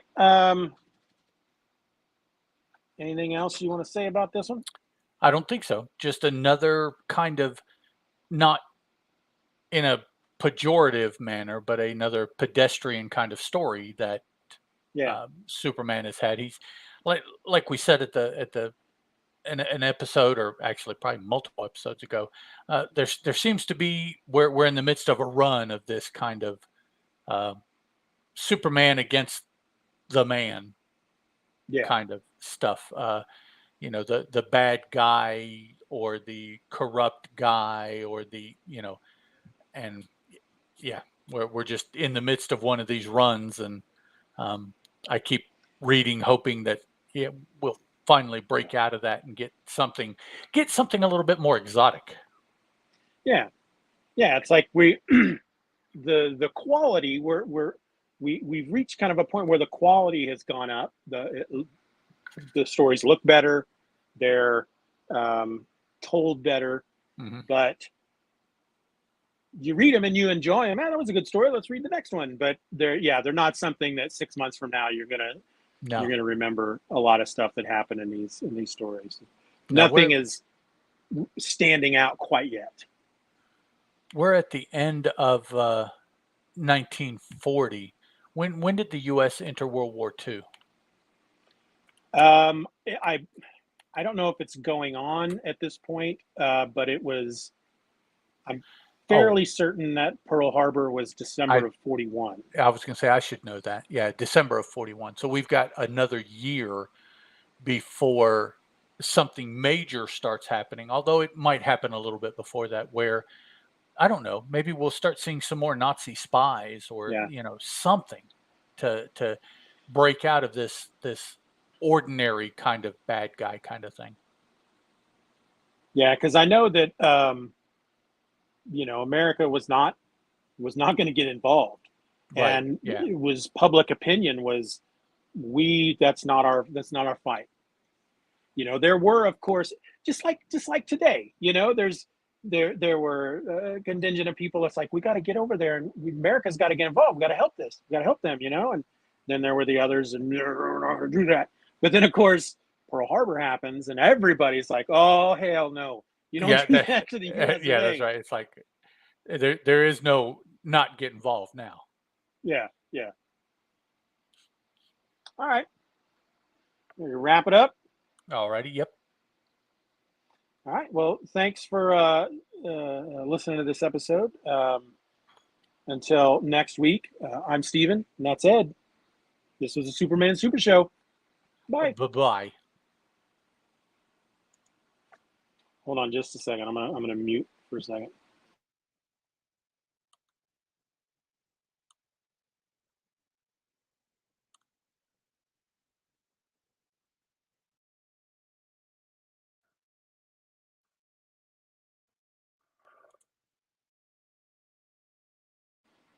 All right, I'm back.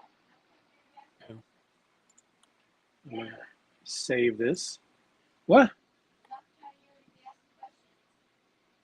Not the time of year. Oh.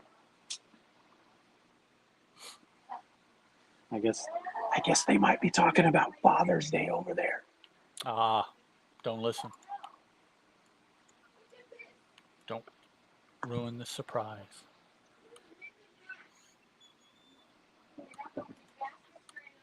Booyah. What? They knock over everything at night. Talking about the cats. Well, it's because the Every freaks come morning out. I wake up and I've always got to pick stuff up because it's just tornadoes running through the house in the middle of the night. Right? Did you hear what I said? No, what's that? Because the freaks come out. Yes, Ed said because the freaks come out at night. The freaks come out at night. The freaks come out. Okay, this was saved. Actually, I better double check. I'd hate to close this and find out. Oh, I didn't actually save it. I didn't. Oops. No, I'm not saving it. The freaks come out. The freaks come out. Everything has a song lyric. Everything. At this point in my life, everything is a song lyric. Well, I tried to explain it in a tweet, but you can't really explain stuff very well in a tweet. But, if you've listened to any of my shows in the last month or so, you notice a lot of sound bites that I've been including. Yes. And it's just because of the way my head is when I'm recording or I'm editing it. I will hear something or say something that just automatically makes me think of something out of the movie. And so I've just started putting them in there because that's the way my mind thinks, that's what's happening up here. So I just want to torture everybody else with it. I see. But there's a show on, I don't know if it's still there. There's a show on Netflix called The Evolution of Hip Hop. The freaks come out at night made me think of that. Okay. And they take you from the beginnings of how hip hop came to be and take you to modern times. But there was an episode that blew my mind when I found out that, because basically it started with this guy in Brooklyn who had 2 turntables and he would host these parties and he would play like the break beat, the break part of a certain song. He'd play it on one record and then play it again on the other record to extend it. He didn't have a fader yet, so it wasn't like a smooth transition. Right. But then people would start dancing because the breaks of these songs apparently were better than the rest of the songs. So he would isolate that. People would start dancing to him, and they called it break dancing. Just blew me away. Yep. Like I was, in my mid 40s when I learned that. Yep. It had to start, it had to come up somewhere. Yep. It's not one of these things it's always been, but. Yeah. So I never quite, I wonder why they call it break dancing. Never even thought about it. Yeah. I always assumed it was because of the break in the movements where it looks like the body is broken.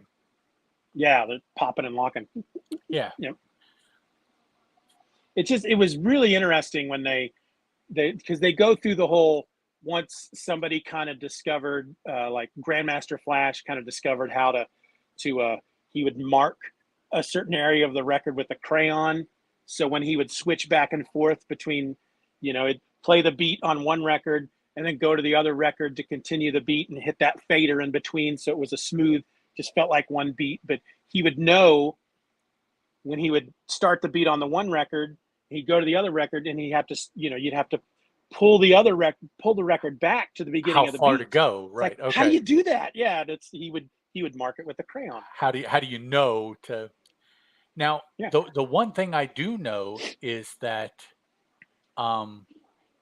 Blondie apparently is given the go ahead for the first rap song in the song that we have heard, and the title isn't coming to mind, but Rapture.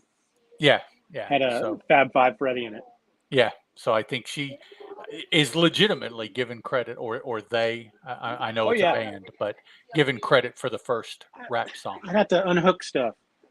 They're looking at. We had another batch of kittens this year. Oh, so they're. We tried Congrats. to get. We tried to get. We managed to get 3 of them fixed. Catch them up and get them into the Humane Society and get them fixed and have them released back out. But didn't get them all because we got another batch of kittens. But yeah, they're freaking adorable. Kittens usually are puppies, kittens, baby rabbits. All right, you ready to go for the final? We're gonna start recording the last episode now. Hold on just a minute. Okay. She wants us to wait just a minute. Okay. Yes, sir.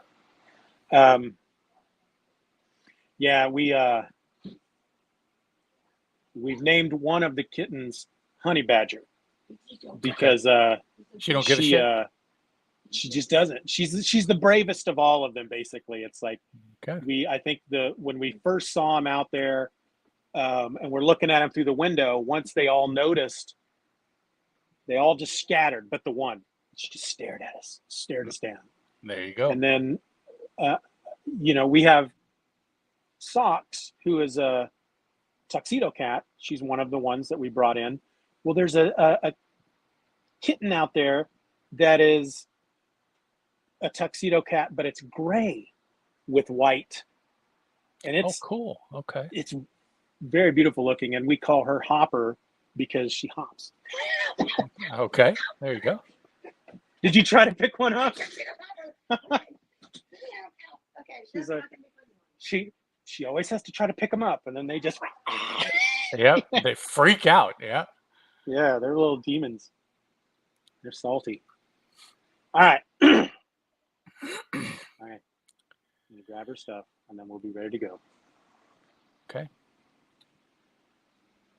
But yeah, it's I will go out there, and I'll just sit on the porch and just sit, not do anything, and eventually they'll kind of come out, right? And they'll play around, and I'll get my phone out and I'll get them on video, and Karen's always like, why do they always seem to be okay around you? And it's like, because I'm not trying to pick them up all the time. That's right, because you're just. Also, just like don't buy anything for yourself. Like don't buy anything. Yeah. Do that. My daughter just told me, don't buy anything for yourself for a while. It's like, the last time I bought anything for myself. Right. That way you don't interfere with. Yeah. Oh, yeah.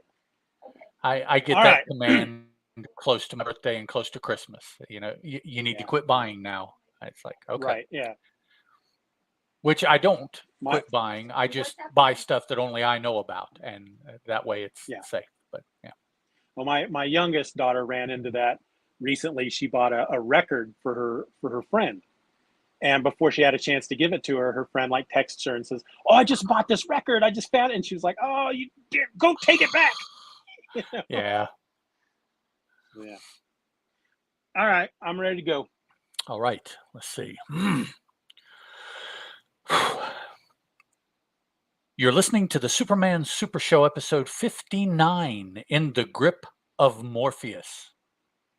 And no, not the guy from The Matrix. Hello and welcome to the Superman Super Show.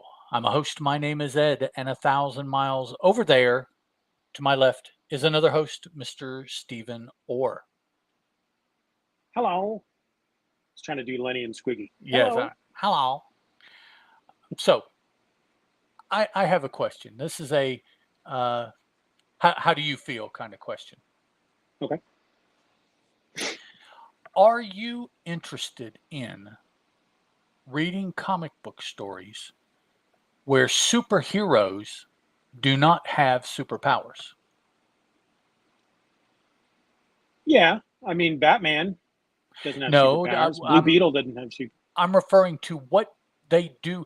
If Superman lost his powers, would you be interested in reading about a depowered or unpowered Superman, however you want to phrase it? Yeah. I mean, in the end, it's going to depend on what they do with that, type of story. It's been done over and over and over. But it depends on the character, because certain characters, I'm always going to give them a chance. Okay. It, have you noticed in the past, I don't know, 5 or 10 years, that there are more stories about what would it be like if so-and-so didn't have their powers? Yeah.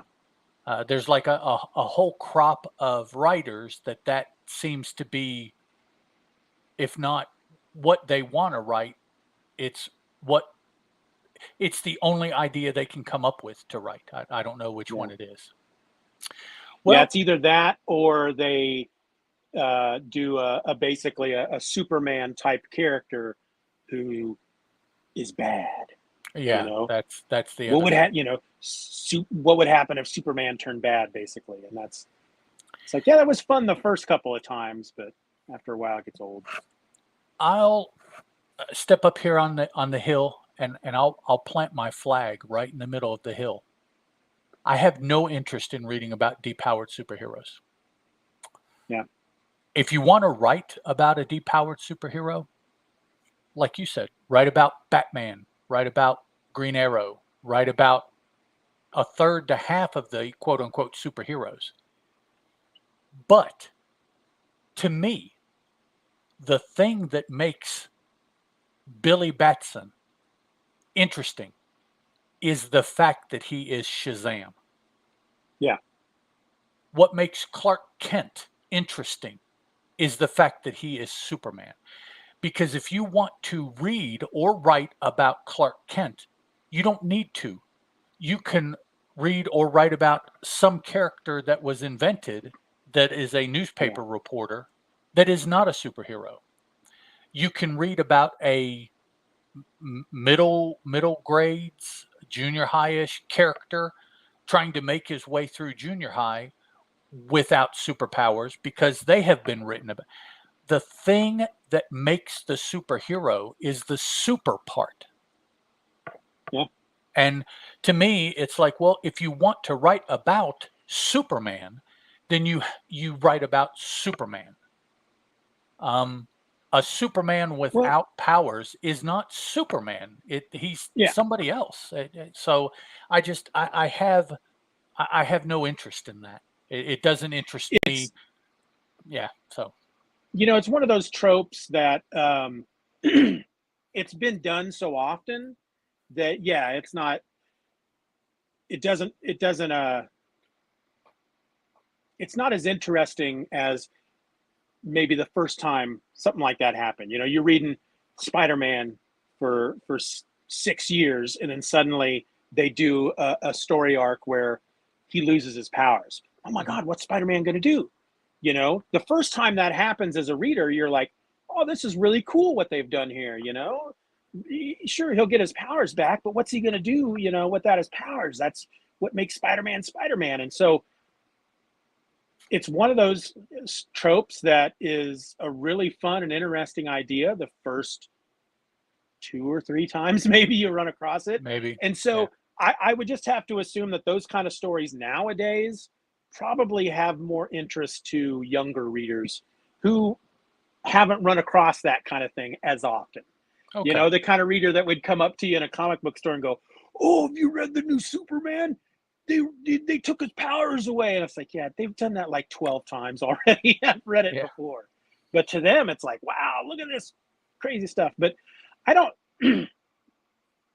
I haven't been reading enough new comics recently to notice if that's a thing at this point. But There was an announcement today of a new book coming out, and it described a group of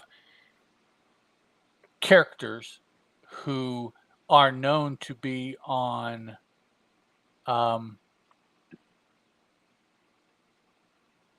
I can't remember the phrase is fighting those foes that single heroes or something like that. I forget what it is, but it's a characters from a team, but it's going to be written on a street level detective kind of mode. oh yeah, okay, that's And yeah, I the was it's that new Avengers book. yeah, and Yeah, I that was didn't. like, no, and it's not the characters, and it's not the writer. You know, I had people when I said I had no interest, they're like, "Oh, you know, I'll follow this writer into the fire because he's proven." And I'm like, "Well, he may be proven. The story still sucks." Oh, sorry, that's not what I said. That's what I thought inside. But you know, I just and it's happened. You know, I thought the same thing about I don't think it was the same writer, but about a writer who did this kind of thing with the Vision. He did this kind of thing with Mr. Miracle.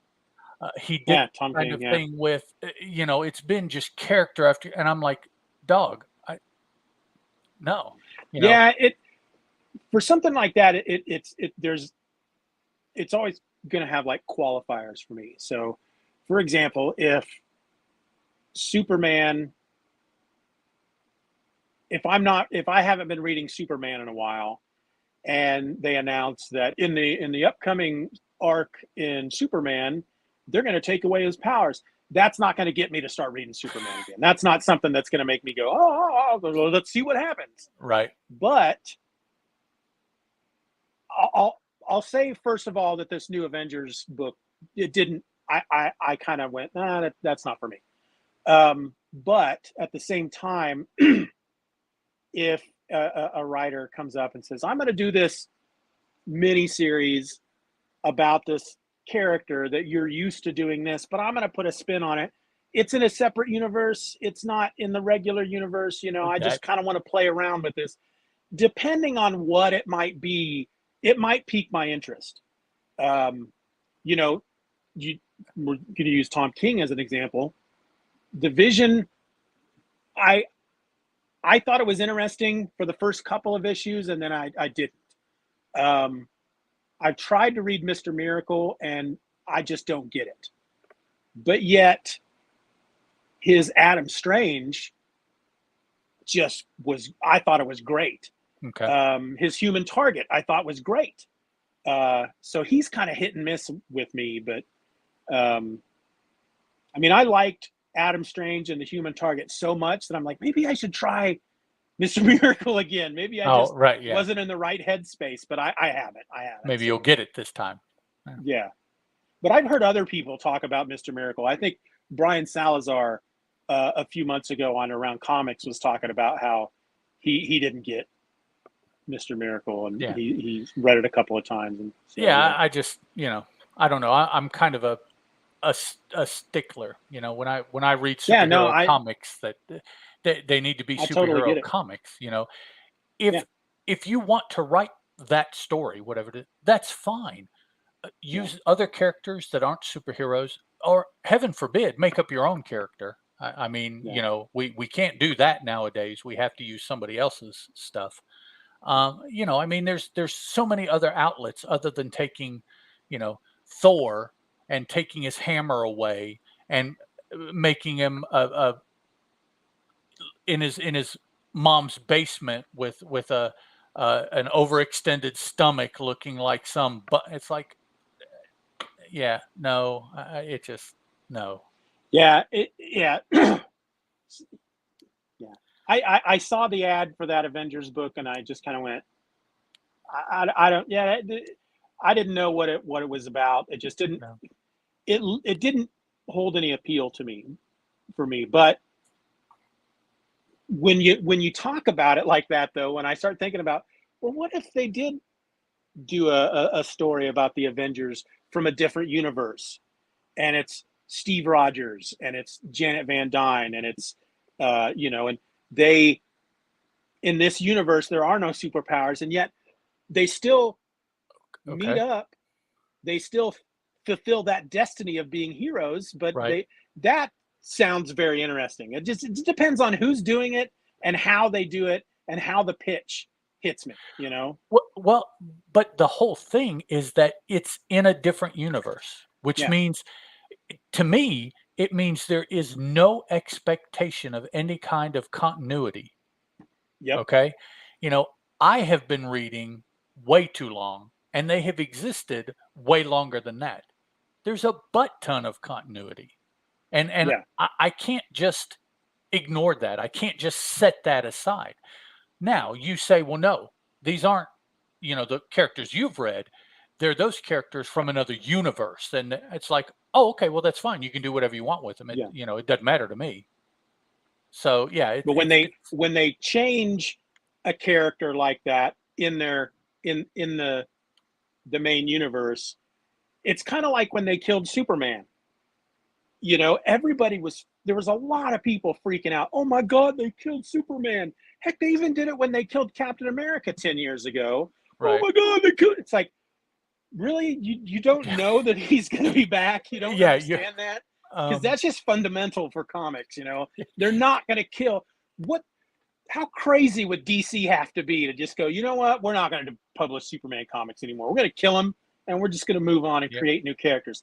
No, they're never going to do that. So, but newer readers, I guess, that those are the kind of stunts, he says in air quotes, that they're going to do to try to pull in new readers. Right. Basically. Yeah. Yeah. Just For us, it doesn't do anything for us. set them, like the announcement recently that there's going to be a new Ultimate Universe. Yeah. That's fine. You do whatever you want with those characters. Do it for the kids. Do it for the old timers. Do it, whatever. It doesn't matter. See, I've said many times, because I really like the idea of the Ultimate Universe. I like the idea of, all right, you've got your regular 616.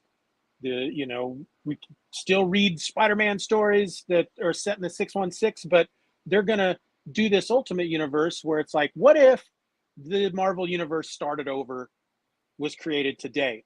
I think both Marvel and DC need to do that like every 10 years. They need to keep going with their regular continuity, but start a new universe that, because I find that kind of stuff interesting, how other people might handle a character like Superman if you didn't have all that continuity. If you could start him from scratch, what would you do? From the beginning, knowing what you know with no continuity. But then after 5 years, it's like, all right, now you've got 5 years of continuity. Let's blow this world up and start over with the new one. Exactly. But we still have the established one out there doing its thing, right? Yep. Just like it always has. Yeah. Which has worked, right? I mean, they're still there after 80 years. They must have something right. So, yeah. But it is true. I've read it before that it's like I've read many times where people have basically said when a writer gets on Superman that doesn't get Superman, typically what they do is they take away his powers. So, because they think that the only way that that a reader can relate to who Superman is to humanize him and bring him down to our level. And it's like, no, that's not why we're reading Superman. That's or I'll say I don't relate. Yeah, that's why I read Superman. He's an alien. I'm not an alien. He has superpower. I don't have superpowers. That's why I read him. That's why whenever that's the whole point. Yeah. That's why whenever I read stories where they say, Warner Brothers hasn't made a Superman movie because they don't think that people relate to Superman because he's so powerful. And it's like, no, that just means you don't get Superman. That's what Exactly. that means, because we want to see Superman fighting giant robots. That's what we want to see in a Superman movie. Yep. We And want to no, see let's him just do another get out land there deal and with Lex Luthor. fly a planet backwards and turn back Yeah, time, and say, exactly. that's what Yep. we want. So yeah. If you say that Yeah, you if we don't want to think that, relate, yeah, if we want to relate to a character on a human level, that's what Batman and Green Arrow are for. maybe, I Yeah. can't do the shit that Batman does, or Well, Green right, Arrow for that exactly. Yeah. matter. So Yeah. Yeah. no, we're gonna, if I want to relate, I'll relate to um, Judge Harry, or so it's like, no, that's closer to what I'm going to be able to Yeah. relate to than Yeah. any comic book. It's That's which why is I the think whole point. Marvel's, yeah, I think that's why Marvel's did so well, because it was told from the perspective of a regular person watching all this amazing stuff happening around them. Right. You know, Yeah. they didn't, they were able to get you as a reader to, um, relate to the main character without changing anything that the superheroes were doing. Yep. That's what a good writer does. Yeah. Yeah. Okay. I'm not going to say anything about a good writer. Alrighty, guys.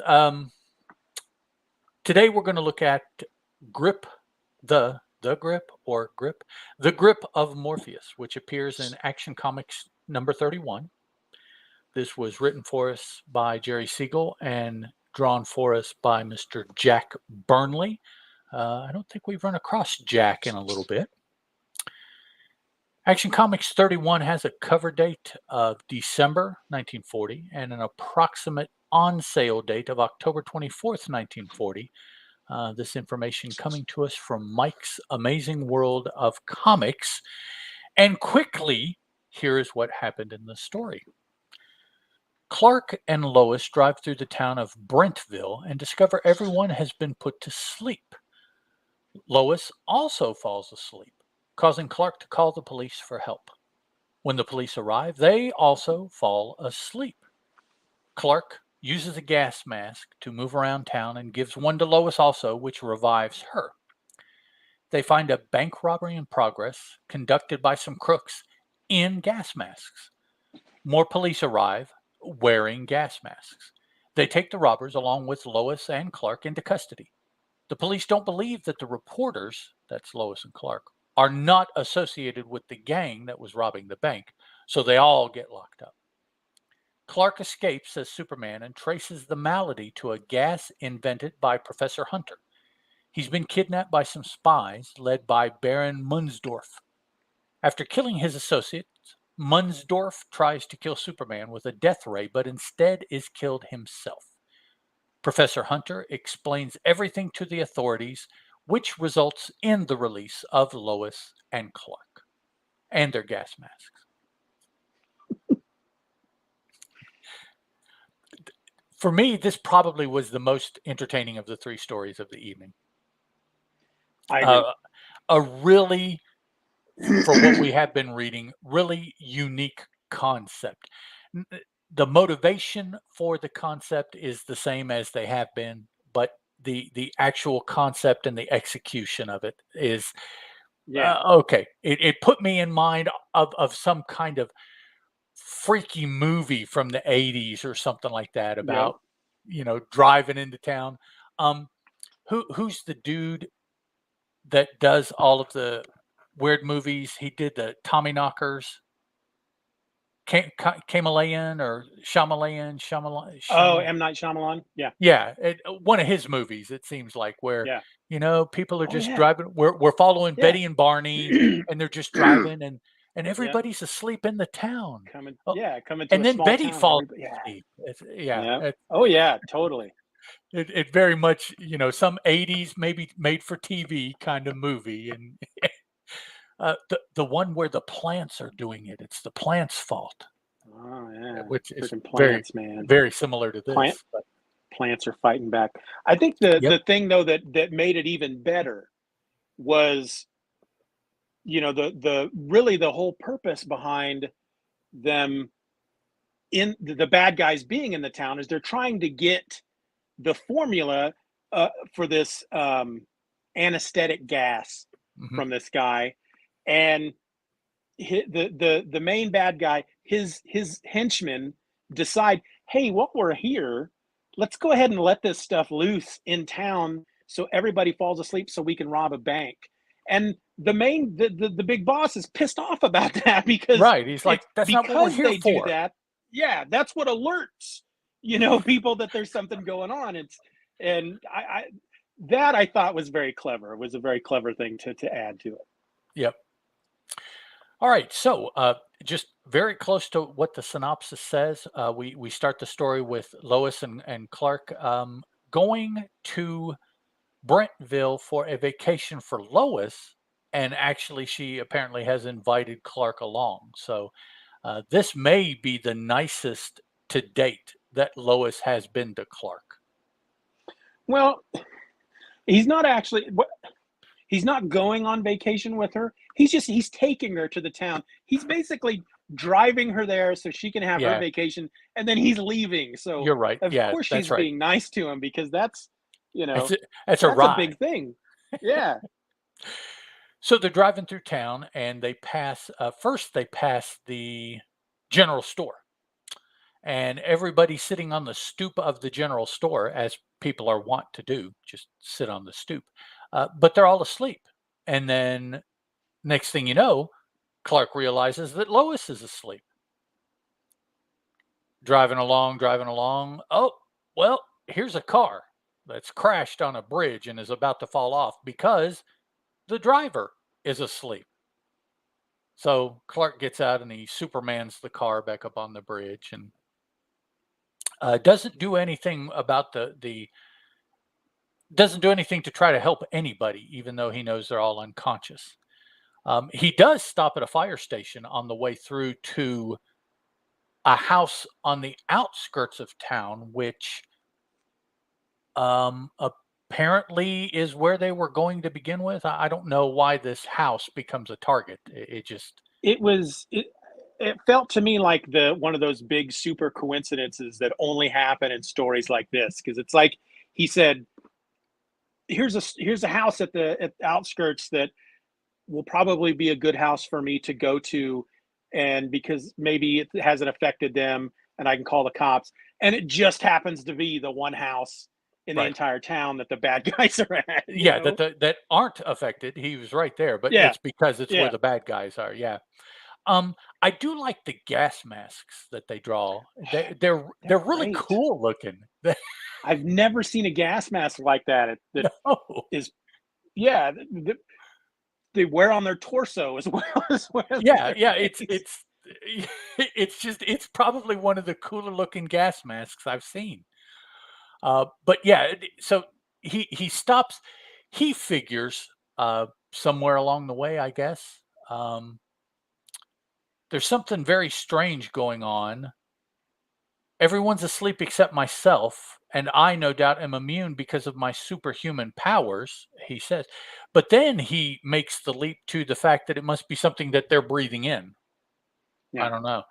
So he stops yeah. at a gas station and grabs a couple oxygen masks, gas masks, they're calling them. One for him and one for Lois.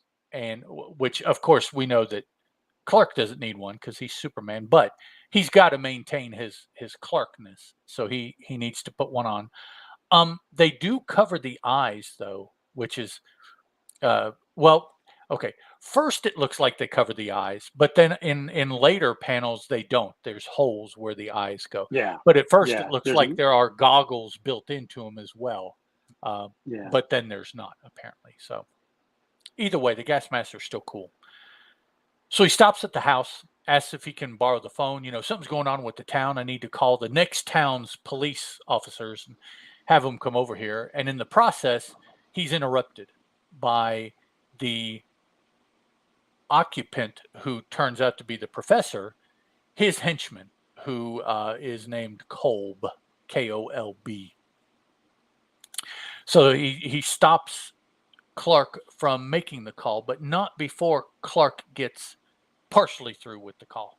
So the sheriff in the next town realizes something is up because somebody started to say something that sounded kind of weird to him as far as what was going on, and then they were cut off. So either it's because it sounded weird, or I would hope more the fact that they were just suddenly cut off that would arouse the officer's curiosity. But Cole comes up after getting Clark off the phone, and he's going to crown him with a big old pipe wrench, one of the square ones. It's got a nice square head on it.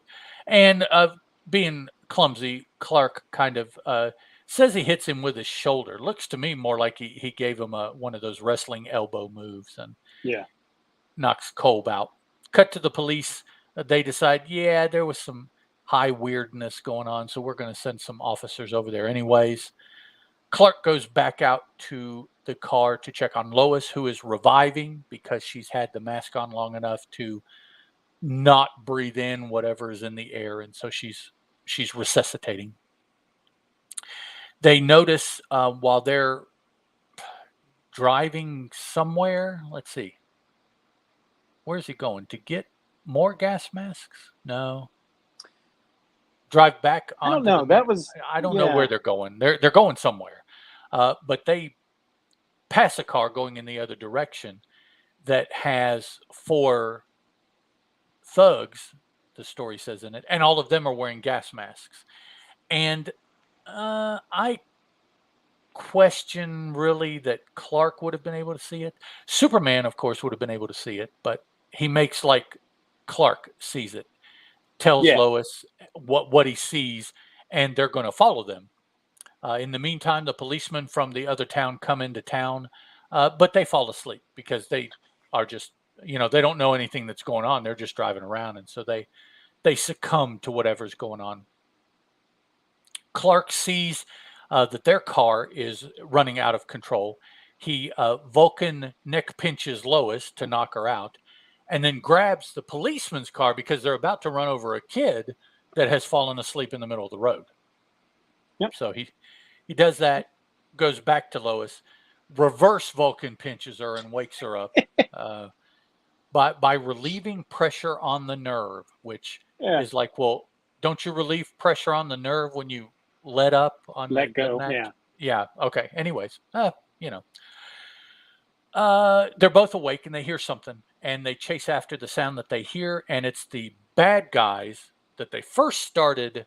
Well, they didn't know they were bad guys, but the guys that they first started following the car, but then got sidetracked by saving the little kid that was laying in the roadway. Those bad guys were going to do some foulness. So what they do is they go to the bank, blow up the safe. That's the sound Lois and Clark heard. And they're trying to rob the bank. They go in, Clark and Lois, to stop them. Well, actually, Lois goes in to stop them because Clark has veered off to do the Superman thing, minus the phone booth. That doesn't come until years later. But she runs in and the bad guy's like, oh, you want to stop me? Snatch, and pulls off her gas mask. And, by this, she just falls right out. But we've already seen, well, it takes a little while. But in the drawing, they're both there. And then in the next one, he's holding her mask and she's laying out on the floor. So, yeah, he's like, I don't even need to mess with you. Pulled her mask off. Superman rushes in. There's some fighty fights. And what does Superman do? Well, he takes their gas masks. He's like, okay, I'll show you. Here, hold my mask. And he so takes them off. And then what happens? He grabs Lois and he takes her out. But meanwhile, the sun attracts people. People from who live out in the country hear the explosion, come into town, and they start falling out too. So apparently, whatever this is restricted just to the town limits. Yeah. That's as far as it goes. That's a great panel, though, of all these guys just falling asleep at the same time, because one of them's stretching and he's going ho hum, and then another one's falling and he's going, I'm sleepy. Yeah, and all of these look like something related to sleep. I will give them that. Oh, yeah. Yeah, I mean, I so look at this panel and it makes me want to yawn. there you go. Yep. Not yet. Couple more minutes. Cut back to the police. The sheriff in the next town's like, my boys haven't called in yet, so you go see what's going on now. And he sends a couple more. Get me men and gas masks. We're being deluged. Good word, by the way. With reports of shenanigans at Brentonville. I don't know how they would have gotten word about gas masks being needed, because anybody that would have realized that is passed out in town. They're not. Yeah. So, I don't know. I guess somebody saw people running into town and passing out, and they're like, oh, to go in that town, you need gas masks. So, okay, we'll go with that. So Superman sees the new officers coming in now and realizes, oh, I can't be Superman anymore. I got to be Clark Kent. So he puts on his mask. He goes and grabs Lois, who he put a mask on. It takes her longer to recover, apparently, than it is to fall victim to it. Yeah. Which doesn't necessarily make sense. But so this is where, as the synopsis said, Lois and Clark get rounded up by the police along with the bank robbers. Now, the interesting thing is, Lois and Clark have masks on. They were outside the bank. They are just as responsible as the people who are in the bank and unconscious.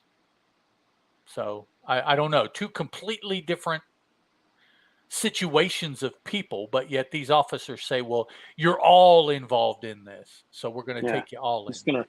We're gonna arrest everybody and figure it out later. Apparently that's what it is. Yep. Shoot now and ask questions later. Yeah. So, but what they do is they take them to the nearest safe house as far as whatever's going on in town.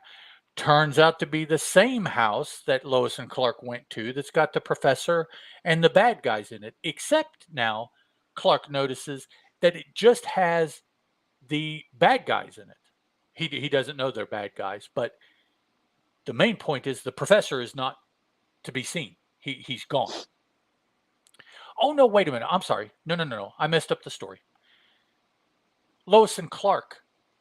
Clark is trying to give an alibi, and he's using the professor as his alibi, because I called you guys originally from the professor's house. So if we go back there, the professor can tell you that I made that original call.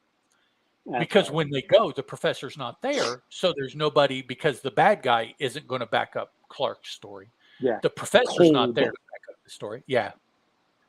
Which reminds me of a vegetable, kohlrabi, kolb. So that, yeah. And he is wearing a green coat and pants too, funnily enough. So nobody is there to back up Clark, and the sheriff from the next town over is like, see, I knew you were involved. Arrest him. And Clark and Lois end up getting cuffed and locked into a room at the local pokey, which is this house where apparently you don't need gas masks. So it must be safe to be. I kept expecting there to be like all of these big mechanical devices and hardware and stuff in the basement of the house where they're manufacturing something or something like that. But that's not anything that happened in this one. Although we do have somebody squirting hydrocyanic acid through the keyhole in the door into the room that Lois and Clark are in to, kill them. A colorless liquid, deadly, which cyanide is deadly. So I guess it's hydrocyanide. Yeah. I don't even know if that's a real thing. I should have looked that up.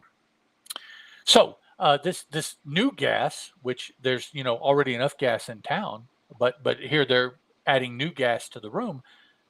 Superman's like, well, I need to get Lois out of here, so he rips the window off, which there are bars on the window for some reason, but okay. He rips them off and takes Lois out and says, okay, I'll put her here in the garage. She'll be safe. She'll be able to sleep, because it's out in the sleepy part of town. And she'll be safe out of the way.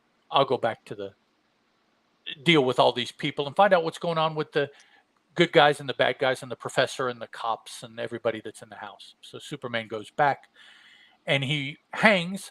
This is the only hanging Superman of these three stories. So we have another hanging Superman. He's hanging outside the window as Kolb is talking to Baron Mundsdorf, who is the big bad guy. And Kolb, and there's a third guy here that is no, Dr. Hunter is the professor. I don't know what the name of the third guy is, if he has a name, but there's two bad guys. One of them was Kolb that we originally saw with the professor. And now we know that Kolb actually was watching over the professor because they have the professor tied up in the cellar. And this Baron Mundsdorf dude is the real bad guy who Kolb works for. So Superman hears that the professor is in the cellar, hops down from his hanging perch, digs down into the cellar, and frees Professor Hunter. Takes him out of the cellar, sets him outside, but this must be the good portion of the atmosphere because Hunter doesn't fall asleep, whereas just right over there is the garage where Lois is, and she is still asleep. So we are fine tuning the boundary for where this sleepy time and not sleepy time is in the town, and it's right around where this house is. I mean, they're really, really close. They could probably run out 25, 30 yards and they'd fall out. I mean, they're that close. So the Kolb and his henchmen, it says, go down to the cellar to get Hunter, but of course they run into the big hole that Superman went through, taking Hunter out as they escaped. Well, the foreign dude, Baron Mundsdorf, doesn't like that.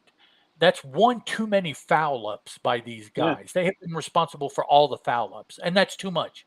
So he pulls his gun and he shoots them both, kills them. Because, Superman is there and witnesses this. So he sees the man Mundsdorf killed these guys, and then Mundsdorf turns his pistol on Superman. We know that's not going to do anything.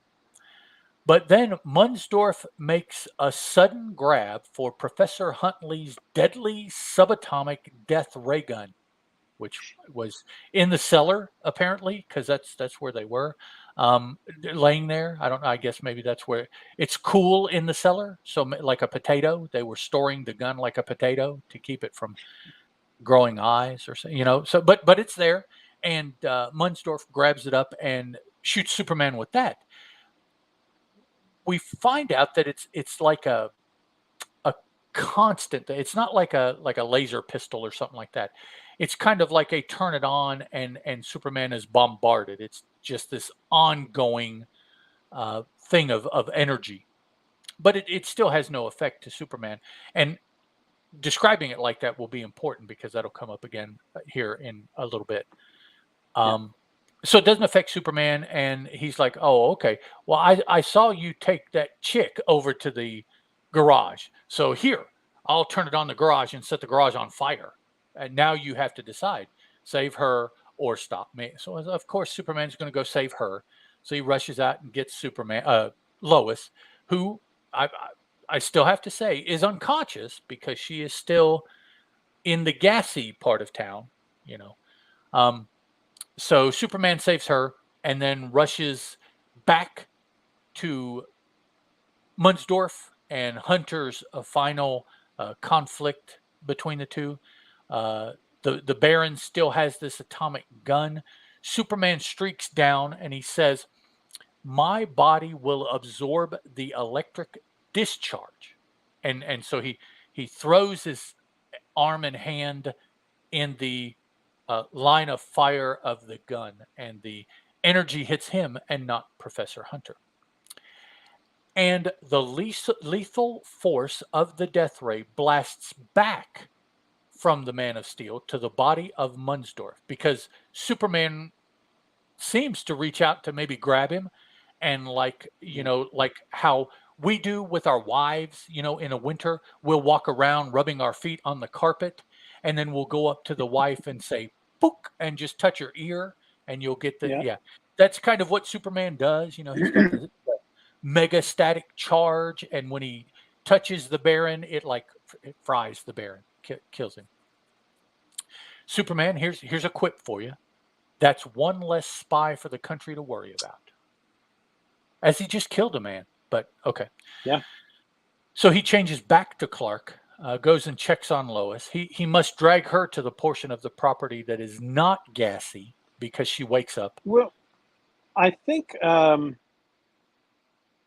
because when they were originally in that room together, he gives her another neck pinch. He does it twice in this story. Oh, And that's so why she's unconscious. that's why Okay. she's unconscious this whole time. Okay.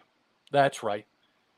Yeah, so it's not the town gas. Yeah, he Vulcan pinches her. That's right. Wakes her up. They have a final talkie talk with Professor Hunter and the sheriff from next door town. And at the end here, Clark tells her, "Now, Lois, you can continue your vacation." And she says, "Nothing doing. Drive me back to Metropolis. You're not going to get all the credit for this story." Wah, wah. No, but the sheriff sure took credit though, didn't he? I reckon I solved that mystery in a hurry. There you go. Yeah, He Sheriff. didn't do jack. Yeah, you did a lot. You drove into town, and that was about it. Yeah. So it had a really different flavor to me, especially compared to the previous two we had just read. But compared to the previous, quite a while, it just had this. More of a kind of a homebrew sci-fi kind of feel. Yeah. This gas that they've released that's knocking everybody out, and the subatomic ray gun here, and you throw in, well, why is anybody interested in it? Because they're a foreign spy, and it just had a real movie serial kind of sci-fi feel to this story. The others, they could be the main features of the movie because they're dealing with the mob and money and all of these things. This one was like, it's not about money, it's about having weapons. And so different feel to it.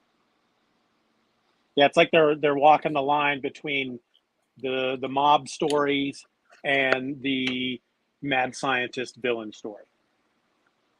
Yeah, not really going took like them both and combined them. Yeah, not going 100% on either one. They're right shuffling the two of them together to give us something different. Baron Mundsdorf. Wonder whatever happened to him, and Professor Hunter. He's a pretty cool dude. So.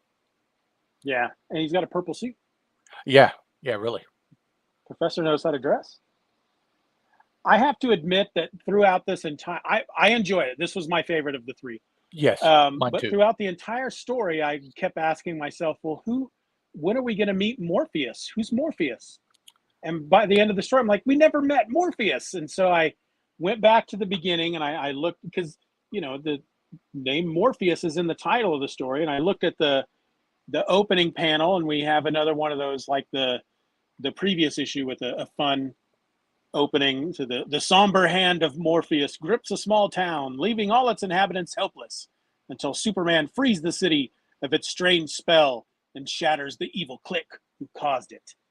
And so I was like, well, is Morpheus some kind of god or something? Yeah, I looked it up, and he's like a Greek god of sleep and dreams or something. Yes, and so that is the name of the Sandman, Morpheus. Yeah. So at that point, I'm like, well, I wonder, did they just know that back then, that they could, most people, the average Joe, just knew who the Morpheus is the Greek god of sleep and dreams, I don't know. But because I didn't know right off the bat. Yeah, I was confused through most of the story. They did a really good job of kind of just throwing it all at you without any explanation until they get to the end. Like, who the frick is Kolb? Right. Why is he even there with the professor? The professor seems to trust him. I don't understand what's going on. And they do eventually, they don't do like a big wrap up, which was kind of nice. They don't just take an entire page to explain everything to you. They do kind of piece it out as you're going through the story. So that was kind of cool. But yeah, you learn that the bank robbery was not the goal in the first place. Yeah. It was like a side hustle of the bad guys. Kolb had gotten hired as the professor's assistant so that he could keep an eye on him and try to get this formula from him. Right. Hey, Billy D's back. I'm back. He's back. But yeah, this It's was not a a this was a tumor. good one. This was a fun one. And Jack Burnley, dude knows how to draw some Superman. There's one particular panel in here when the bad guy, the Baron whatever, is shooting at him with the ray, Baron and Munchausen. there's just this Baron Munchausen. It's just the Superman with like this crackling stuff behind him, and there's this red shadowy thing on the side of his face. It's a really good panel. Yes, that's the same panel that I was going to point out. When the Baron has shot him, and he's like absorbing that scene, Yeah. half the face, half his body. You can see that the energy is flickering from over here because the shadows are cast, and that was just a really well structured panel. I thought that was really cool. I'm gonna swap my headphones out real quick because these things are dying. Okay. And for those of you that don't know, the intruder there is Kitsune. That's one of my cats. So he had to make an appearance. He heard us talking about Steven's cats, and so he had to make an appearance. You good? Can you hear me? Okay. Yeah. A, B, C, D, F, G, elemental P's. But yeah, I just of the three, this is probably my favorite story of the three for tonight. So, and I dug how you described it as an M. Night Shyamalan. That as soon as you said that, that is exactly what the whole first half of this story is like. Isn't that? Yeah, that's just kind of the feel, the kind of feel that he does, of course, because he's younger. they would have had no clue. But yeah, when I was reading this, I'm like, what? Yeah, just driving into town and seeing everybody's asleep, and what? It's like, that's that's an '80s made for TV or DV direct horror movie. is what that is. Yeah, because I mean, here's the thing: when I was reading it, to me at first it almost came off kind of silly, because Clark even says at one point when they first, "Sleepy Town is right. Everyone seems to be taking a snooze around here," but the moment you said it felt like an M. Night Shyamalan, I looked through it again, and you just suddenly get this weird, eerie, creepy feeling as you're watching, everybody falling asleep, and those guys on the porch that are just sleeping there in their rocking chairs, and it struck me that way with that panel where just driving through town, Lois has fallen asleep. Yeah. So it's like, well, it's not just that something is going on in the town, but whatever it is bad enough that just by coming into town, you're affected too. Yeah, I don't know. To me, it kind of makes it a little bit cooler story to think of it in that frame of mind. Add that to what you're seeing here. Oh yeah. So, it adds a new level. To the story. The only thing that kind of made me shake my head is the fact that twice in this story he does the nerve pinch to knock her out. It's like, all right, they're starting to lean. They're leaning too heavily on that in this one. They have to give. Lois is there with Clark, right? So they have to be able to have Clark become Superman without Lois finding out what happens. And rather than trying to come up with some clever way for him to leave her, it's just easier to go, you're unconscious now, and I can do what I want until I bring you back, And they had the perfect excuse for her being unconscious right here in the story. Yeah, exactly. Yep. But other than that, it was a lot of fun. It's creepy and eerie and mysterious and confusing and fast paced. It's just a lot of different elements that come together to make a fun little story. Yeah. Let me throw this out there too. Billy, if you're still with us, if you have access to Action issue 31, the Superman story in it, read that with M. Night Shyamalan in mind. I know you're a big horror fan, and I think that would really be right up your alley if you have access to the story and read it like you were reading a screenplay for a mid 80s M. Night made for TV horror movie. Couple hours Yeah. on a Saturday night is when they showed it. It really Even makes this story really cool. yeah, even the scene where Lois and Clark, they both have their gas masks on, and the other car goes by, and Clark can see that there's 4 guys in it with gas masks. Take away the fact that Lois and Clark are both wearing gas masks. That, just looking at that scene and thinking about it through that lens, I can see that in a movie where 2 people are just driving on the road and they see another car coming and they look, and everyone in it is wearing gas masks. It's like, oh, that's creepy as hell. Yeah. Yeah, Billy, Action 31. Yes. Yes, sir. Yeah, that's just now this one, 6 months from now, because of linking it to M. Night Yeah. Shyamalan, I'll be able to remember this story. So Oh that's, yeah. The little boy asleep in the middle of the road, that's creepy. With It's a all car, just totally creepy now. Yeah. with a car of somebody that's just driven into town, and you're seeing this. You don't know what's going on, but it's so bad that now this Yeah. car is just going to run over this kid in the street. Yeah, and I can see that now too in the movie. These cops drive into town. We got to figure out what's going on. Oh yeah, And they just drop unconscious there at the wheel. Yeah. Now everything, unfortunately, doesn't fit in that mold. I mean, there are some No, things no. that they had to do that it's like, well, no, that wouldn't be in an It's M. Night movie. But the yeah, setting, but it's kind of like the movie From Dusk Till Dawn.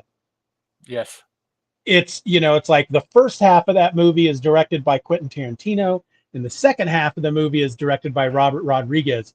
And so you watch it, and it's almost like 2 different movies. There's right, like this kind of like a gangster feel at the first half.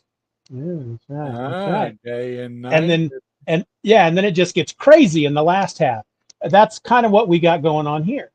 Yeah. Once we meet Murfendorf or whatever his freaking name was. yeah, Baron Munchausen or Baron. Yeah, let me get to the sheriff is funny. I liked him, especially at the end when he goes ahead and just takes credit for everything. Where's the Baron's name? Munsdorf. Yeah, there we go. Okay, yeah, that's it. And his henchman kohlrabi, named after the vegetable. No, yeah, the henchman's name was Kolb. Yeah, and when we up until the point we meet him, we just assume these are gangsters again.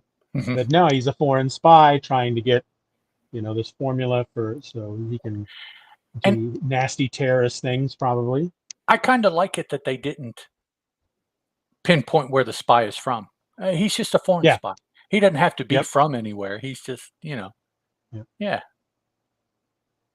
Superman, the panel where Superman is coming up out of the floor, mm-hmm. and the professor he's on his knees.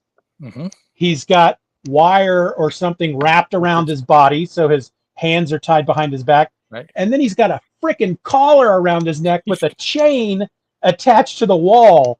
That, in a different context, it's creepy enough that Superman is climbing up out of that hole, and then you got this guy with a collar around his neck, chained to the wall in a purple suit. Yeah. Well, they did some discussions about how to have him tied up. They talked to William Moulton, as to how do we do this, and he's like, "Oh, I got you." Well, if it was Wonder Woman, this is what I would do. I got you. Holy Sappho! And then he looked at it and went, "Well, it's not as sexy, but doesn't do anything for me like it did for this one. Yeah, that guy, he was a different kind of person, wasn't he? Yes, he was. And it was reflected in his stories. If you go back and read Oh them, yeah, it's like, yeah, that's kind of different. yeah. One other thing to point out in this, one of the bad guys is bald. Again, I don't know what they have against bald people, but They're always more bad often than guys. not, if there's a bald guy in the story, he is a bad guy. He's the bad guy. Yep. Or one of Yeah. them. Yeah. It's, yeah. We had the kingpin looking gangster in one of the previous stories. He was bald. hmm You know, we got old Kolb or whatever, and this one is bald. Yeah. And also, if the scientist is bald, that's kind of a double whammy. Oh yeah. Here, you're thinking, well, the scientist is bad. He's doing something, but he's got a full head of hair. So it's Yeah. not ultimately going to be him. Not only a full head of hair, a big mustache and beard. So that should have been a double clue. This is not a bad guy. He's got too much hair. Yeah, it's not going to be him. So we've mentioned it before that you and I are reading these stories in the Superman in the Golden Age collections. hmm This issue here of Action Comics ends volume 2 of Superman in the Golden Age. So that means that when next we get together, we will be starting out with volume number 3. 3, yes. And are there 5 of them?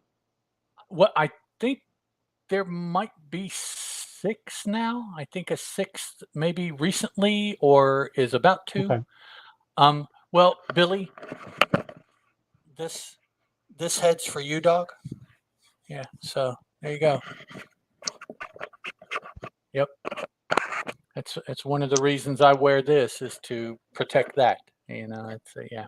So Billy says bald is beautiful. Yeah, I think there's no more than 6 though. I haven't seen anything announcing a 7th volume coming out yet or anything like that.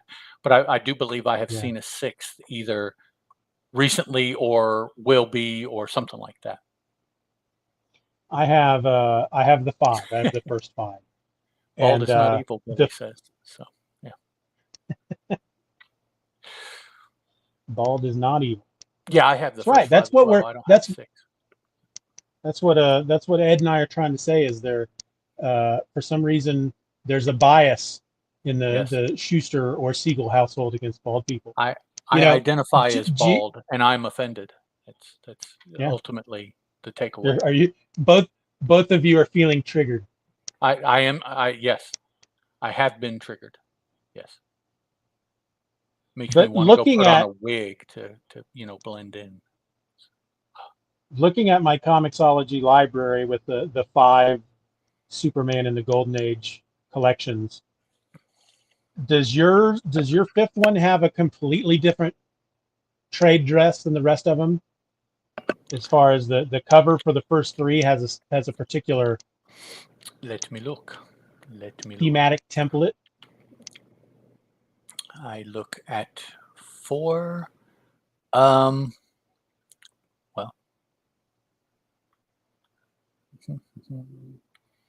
4 has the same trade dress as the first 3. Yeah. And then 5, the 5th one. Let's see. Why are you working so slowly? I can never do this. Oh yeah, it does, doesn't it? It's completely. Yeah, no, mine. I have the exact same trade dress. Yeah. So they change things up between 4 and 5 for some reason. Yeah. That pisses so many collectors off when they do that. Oh yeah. Yeah. Especially when the spines are different, because then they've got them all up on the shelf. And I always wonder why. What is what prompted you to think, well, we need to? Why? I don't know. Billy probably has that problem. Is it Billy or is it Joe Crawford? Billy, you're the one that's collecting all the black and white volumes that Marvel and DC put out, right? I believe the showcase for DC and the Essentials. Yeah, the essentials for Marvel. I believe that's Billy D that's doing that. And if not Billy D, I apologize. But whomever it is between those two Yeah. books, Billy D says Marvel screwed up the spines on the Essentials a bunch of times. there you go. He seems very angry about that. Whoever it is that's collecting those only needs 10 more books to have all of them between the two. That's crazy. That's crazy. That's awesome, man. The books that gives you access to is just woof. Yeah. I bought Yeah. them when they came out for like the first couple years, and then I had to get away from comics for a while and dropped out. But yeah, they were, I thought, awesome for what they did and what they gave you, even though it was cancel Marvel. Yes, all of us get together. If we shout loud enough, they'll just continue to ignore us like they always do. Yeah, Essentials and Showcase, they still did something like that. Yeah, it almost feels like Marvel can't quite make up their mind how they want to collect everything that they publish, because they have the Essentials, which black and white, cheaper paper, those make sense. You eventually get the entire Marvel collection and not have to spend as much money on it. And then you've got the Masterworks, which seem to be trying to do the same thing but with better paper and in color. And then you've got the Epic collections, which at first glance, that's what I thought they were as well. It's like, all right, you can start getting the Epic collections, you'll get all the Spider-Man books. It's just that they put them all together. But no, it's like they pick particular storylines, right, and put them all together, because there's two different Epic collections that deal with Venom that have overlapping issues in them, that like 2 or 3 issues that are in each Epic collection. Drives me crazy. Yeah. I do like, there's Mike Myers. I do like the Epic collections. Comixology, I haven't done it lately, but a couple of years back, before they were really an Amazon thing, especially around Christmas, man, they would do these great Epic collection sales where you could get like 5 of them for $3, that's a lot of what I have in my comics. That's all the Conan stuff I'm reading are their Epic collections. Oh, okay. Cool beans. Hey, Mike. Unfortunately, good to see you, they didn't. Yeah, Mike Myers. Is that you were talking about him earlier in the night? I mentioned this to Mike earlier today too. Mike, I dropped Rocky Mountain Comic Book Noise on talking about some stuff earlier in the show. So that goes out to you, man. I believe that'll be on Monday's episode. Okay. Yeah. Billy's collecting Conan through the Epic. So there we go. Yeah, unfortunately, Marvel lost the license before they could finish collecting all the old classic ones, because there are like 4 or 5 Epic collections, but they don't even come close to getting like all 275 issues or something. Well, who has it now? Titan?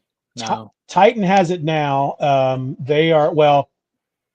Jim Zub was recently on an episode of the Cromcast, and he talked about this. It's like Titan is working with the publisher that owns the rights to Conan, because there's like a publisher that has the rights now to Conan, but they're working with other publishers to do novels, and then Titan is doing the comics for them. But they do have like the first collection through Titan that has like the first 12 of the Marvel issues. I think it comes out in July or August, maybe. I know they have 2 collections coming out by the end of the year that will have at least the first 24. Okay, yeah, issues. Mike says it's starting from the beginning. What I was going to say is that if they have the current rights, they should be able to negotiate the rights to reprint Marvel stuff. Now, in my mind, there's no reason to start from the beginning. Start from where Marvel left off. I totally agree. And, Marvel's Epic collections had both of course, the original. They had the Epic collections, Conan, the original Marvel years, but then they had the Dark Horse. They were collecting the Dark Horse ones as well. Right. So, Mike says that Marvel's got all the comics in omnibus. So Oh yeah, I guess if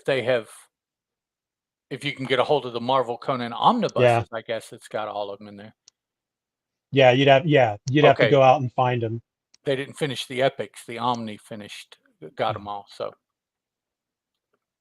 Yeah, I don't know that I ran across any of the Omnibuy when I was getting them from Comixology. okay.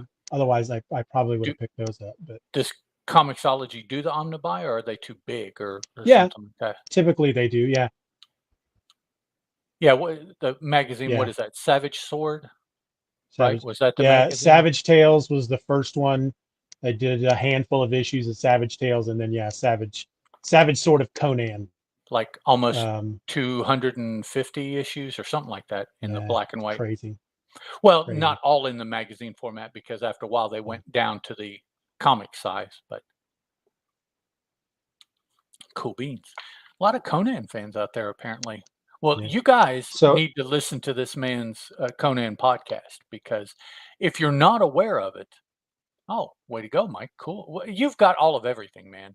I listen to the stuff that you buy, and I mean, it's like I see stuff, and the first thing I think is like, yeah, I bet Mike's got that. Oh yeah, I bet he's got that too. So, um, yeah, Steven's Billy been says. talking about. Go ahead. Yeah, Billy Uh, says Savage Sword is ace. Waiting on Steven to start talking about them. That that'll I be a talked little about it a while, couple won't of it? episodes back. Yeah, well, yes, I talked about it a couple of episodes ago, and Hither Came Conan. I missed the first episode of the first issue of Savage Tales, Right, but which that came was out in '71. that was a one-off, But anyways. then, I mean, they did that, and they didn't yeah, do it again for like 3 years. I mean, yes, so it's 1974 is when the next one comes out. So it's going yeah. to be a So bit before I get to him. But I do like the what is it, the tower. I think I talk about the I think the Tower of the Elephant had an adaptation. In matter of fact, Tower of the Elephant was the first one where they did a version in Conan the Barbarian, and then a few years later they do a different did it version again. of Okay. it with John Buscema in the Savage Sword of Conan. So Yeah, Billy, you probably know this because you've made references to Hither Comes Conan. Um, Mike, Stephen is about 6 episodes in. Is that how many? today was episode 5, issue number 5. Okay. Conan the Barbarian, issue number 5. Where he is talking about Conan, but what he does is he talks about Marvel Conan, but in addition, he talks about that story if it has been if it has shown up in other media, like this most recent was based on, although Stephen wasn't able to uh, easily acquire a copy of a poem, so he would have discussed the poem if he'd had it in Yeah. addition to the Marvel comic. He has talked about short stories in the Marvel comic. He's talked about um, that you haven't run into any Dark Horse yet, have you? Well, Titan, is originally it a when Titan book? Titan, the only thing Titan has put out so far is the Free Comic Book Day Okay, issue.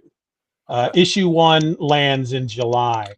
But the way the podcast started, I was originally, because I'd gotten an audiobook collection of the Robert E. Howard Conan stories that were published during his lifetime. There was a couple that okay. were published after he died.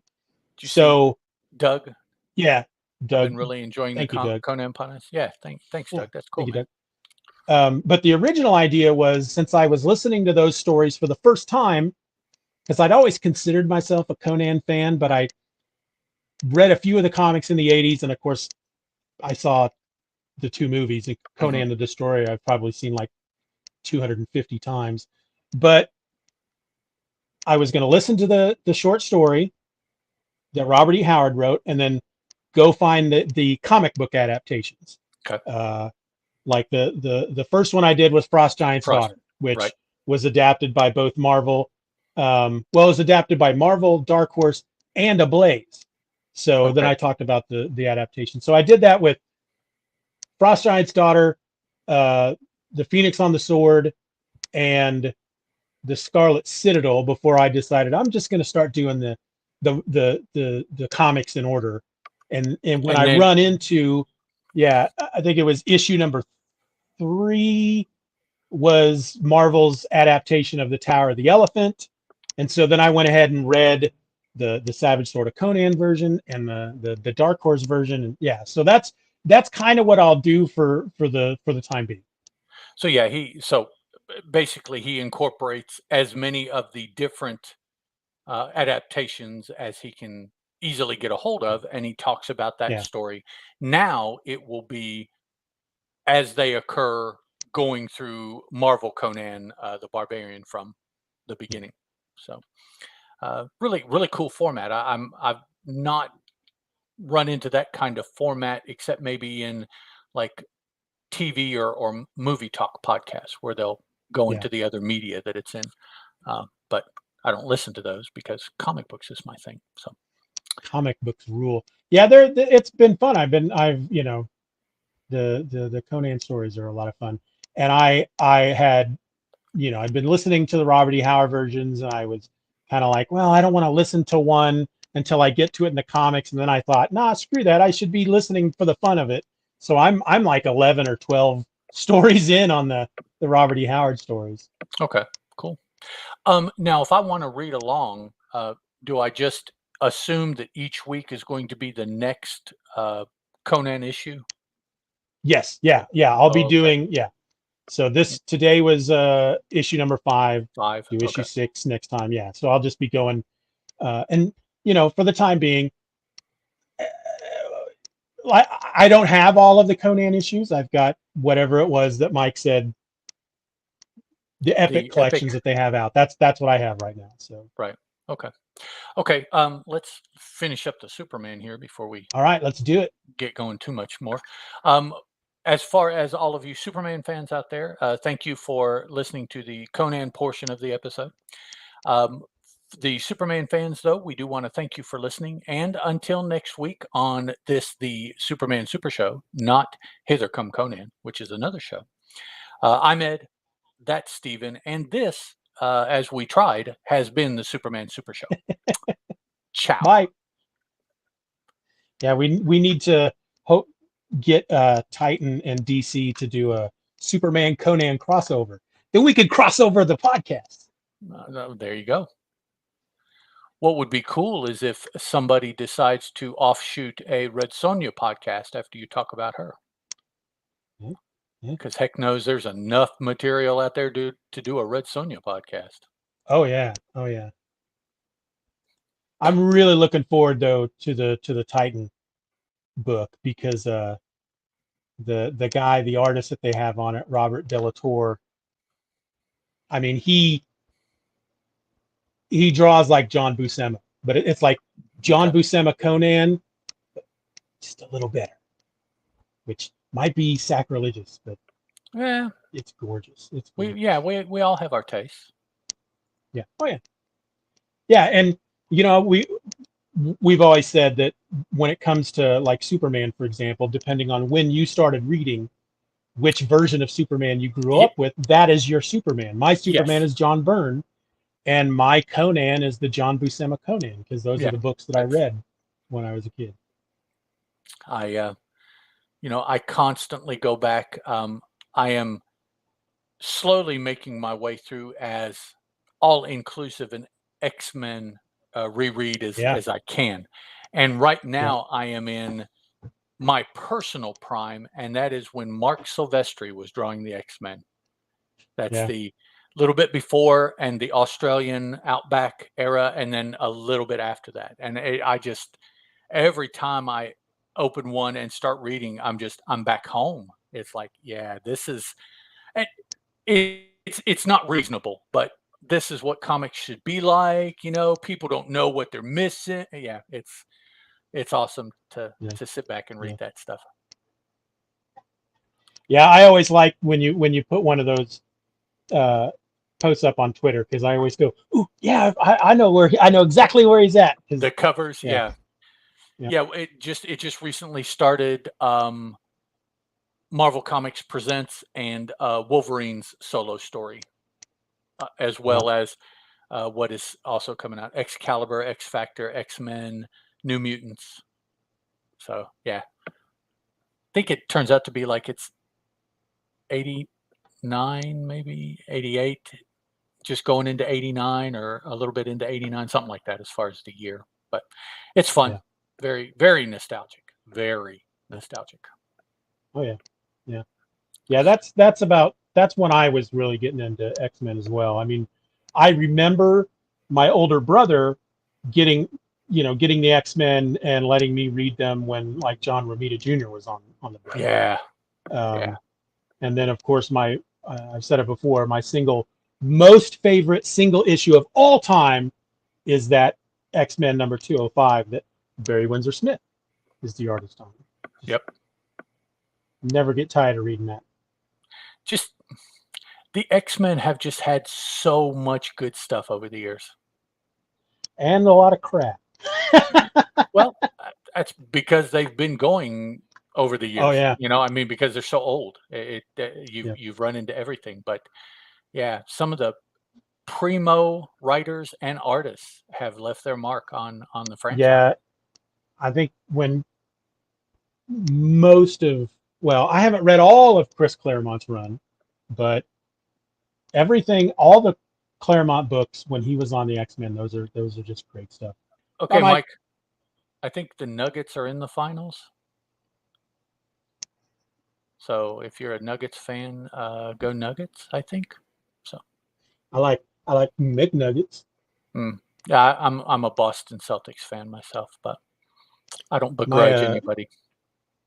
My dad is a Celtics fan, so that's of course Larry Bird, who I grew up with. I've never been a sports guy. My middle child, older brother, younger brother, dad, all into sports. I just never was. Okay, yeah. Sorry, I like. And I'm always amazed. It wasn't until I started working at a comic book store in the '90s that I found out how much of a crossover there is between sports fans and comic book fans. How many comic book fans are also just huge sports fans? That just blew my mind. I had no clue. Yep. Yeah, and you wouldn't necessarily guess that if you just watched one camp or the other, because there are those people that make fun of one or the other, even though it's like, well, you realize it's the same thing, just focused on something different, right? Exactly.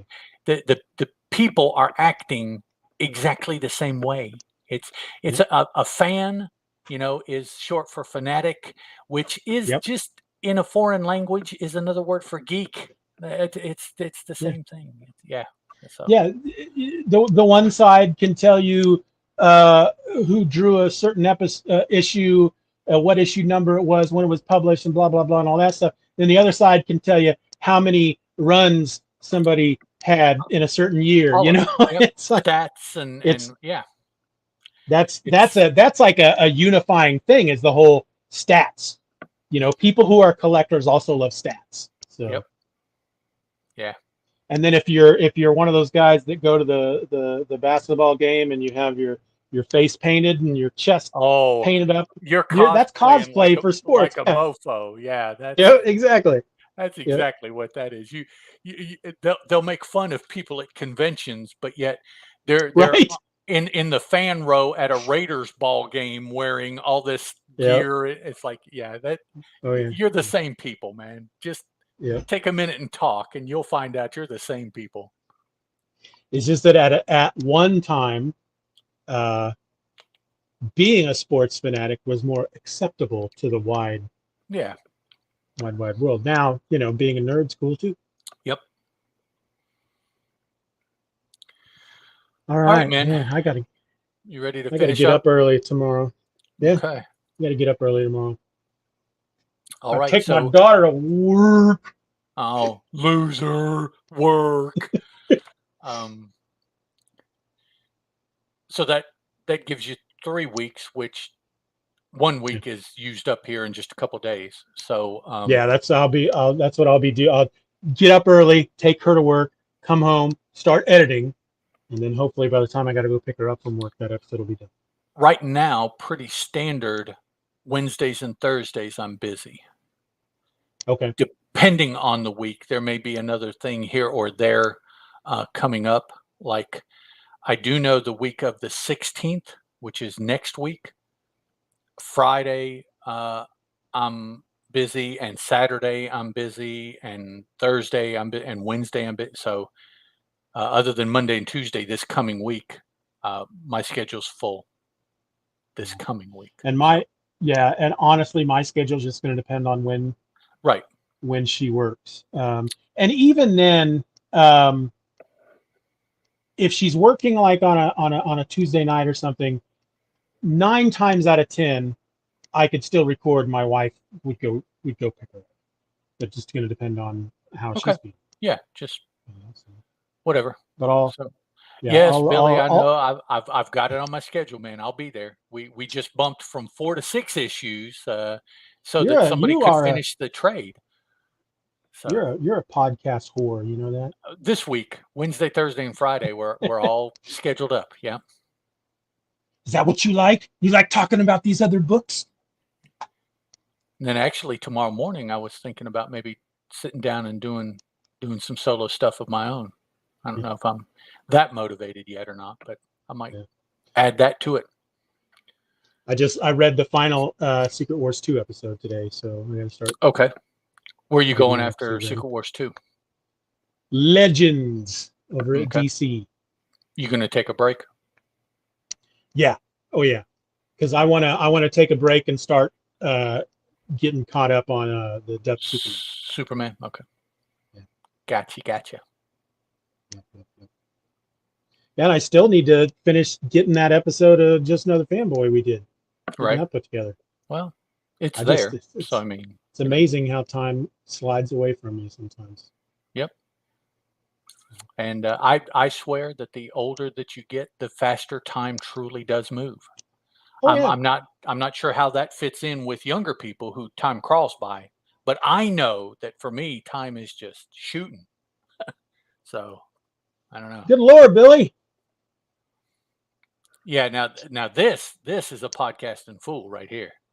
Yeah. I've seen him talk about 2 or 3 recordings in one day. So Billy makes me feel better about myself. Podcast. I sometimes will go, you're doing too many, and then I go, well, how many is Billy doing? Yeah. WWBD, what would Billy do? Billy has more energy than me. I totally want to do as many podcasts as he does. I just don't. I have the will. You know, it's like I start so many. I'm ready to do it, and then I just lose the energy really quick. No more than 3 in one day. Yep. And do you follow Billy on Twitter? Yeah. He does do other stuff. He does work, and he hikes. He's been posting pictures. I know. I saw that. Going out hiking with one or more of the fam, and taking the time to take pictures as well. So I mean, Dog's schedule is full. It's full. Billy's getting a lot out of life right now. Yeah, boy. He's making the most of it. Yep. Makes me sick. Yeah. Damn him. Making all of us look bad. That's exactly what it is. Making us look bad. Yeah. All right. Yeah, I'll as soon as they get her next schedule put up, I'll look at it and let you know. I got you. And then we'll jump into volume 3 of the Golden Age of Superman. Yeah, so it's taken us about 30 episodes of volume, it looks like. Yep. Give or take. So all right, Billy. Thanks, man. Bye, Billy. I wouldn't say what I do is work 100% transparency. Okay. that's fair, I guess. That's up to you. That's when you know you got the right job. But okay. Yeah, just touch base and we'll work out whatever. Doug, if you're still on, bye. Yeah, let's see. We had Pearson. Pearson, if you're still there. Terry. Thanks for hanging out with us. Doug. Billy D. Mike Myers. I think that's 5. Got a lot of people on tonight. Yep. That's You cool. know, it's funny because every Thursday night at some point I'll be doing, you know, stuff on the computer. I'll be editing or something, and then I'll shut the computer off and I'm gonna go relax and watch TV, and then I'll sit down, I'll start watching TV, and I pull out my phone and I go, oh crap, Boom Addiction was tonight.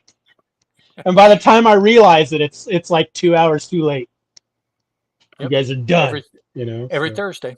Yeah, this Yep. week the show I don't think was even 2 hours. We got Oh yeah, only a couple books, and we got through everything we wanted to say, and bye-bye. So yeah. nice. Yeah. All right, I'm going to end the stream. Bye, folks out there. Live, Thanks for so- being in there with us. Bye, y'all. I don't know why.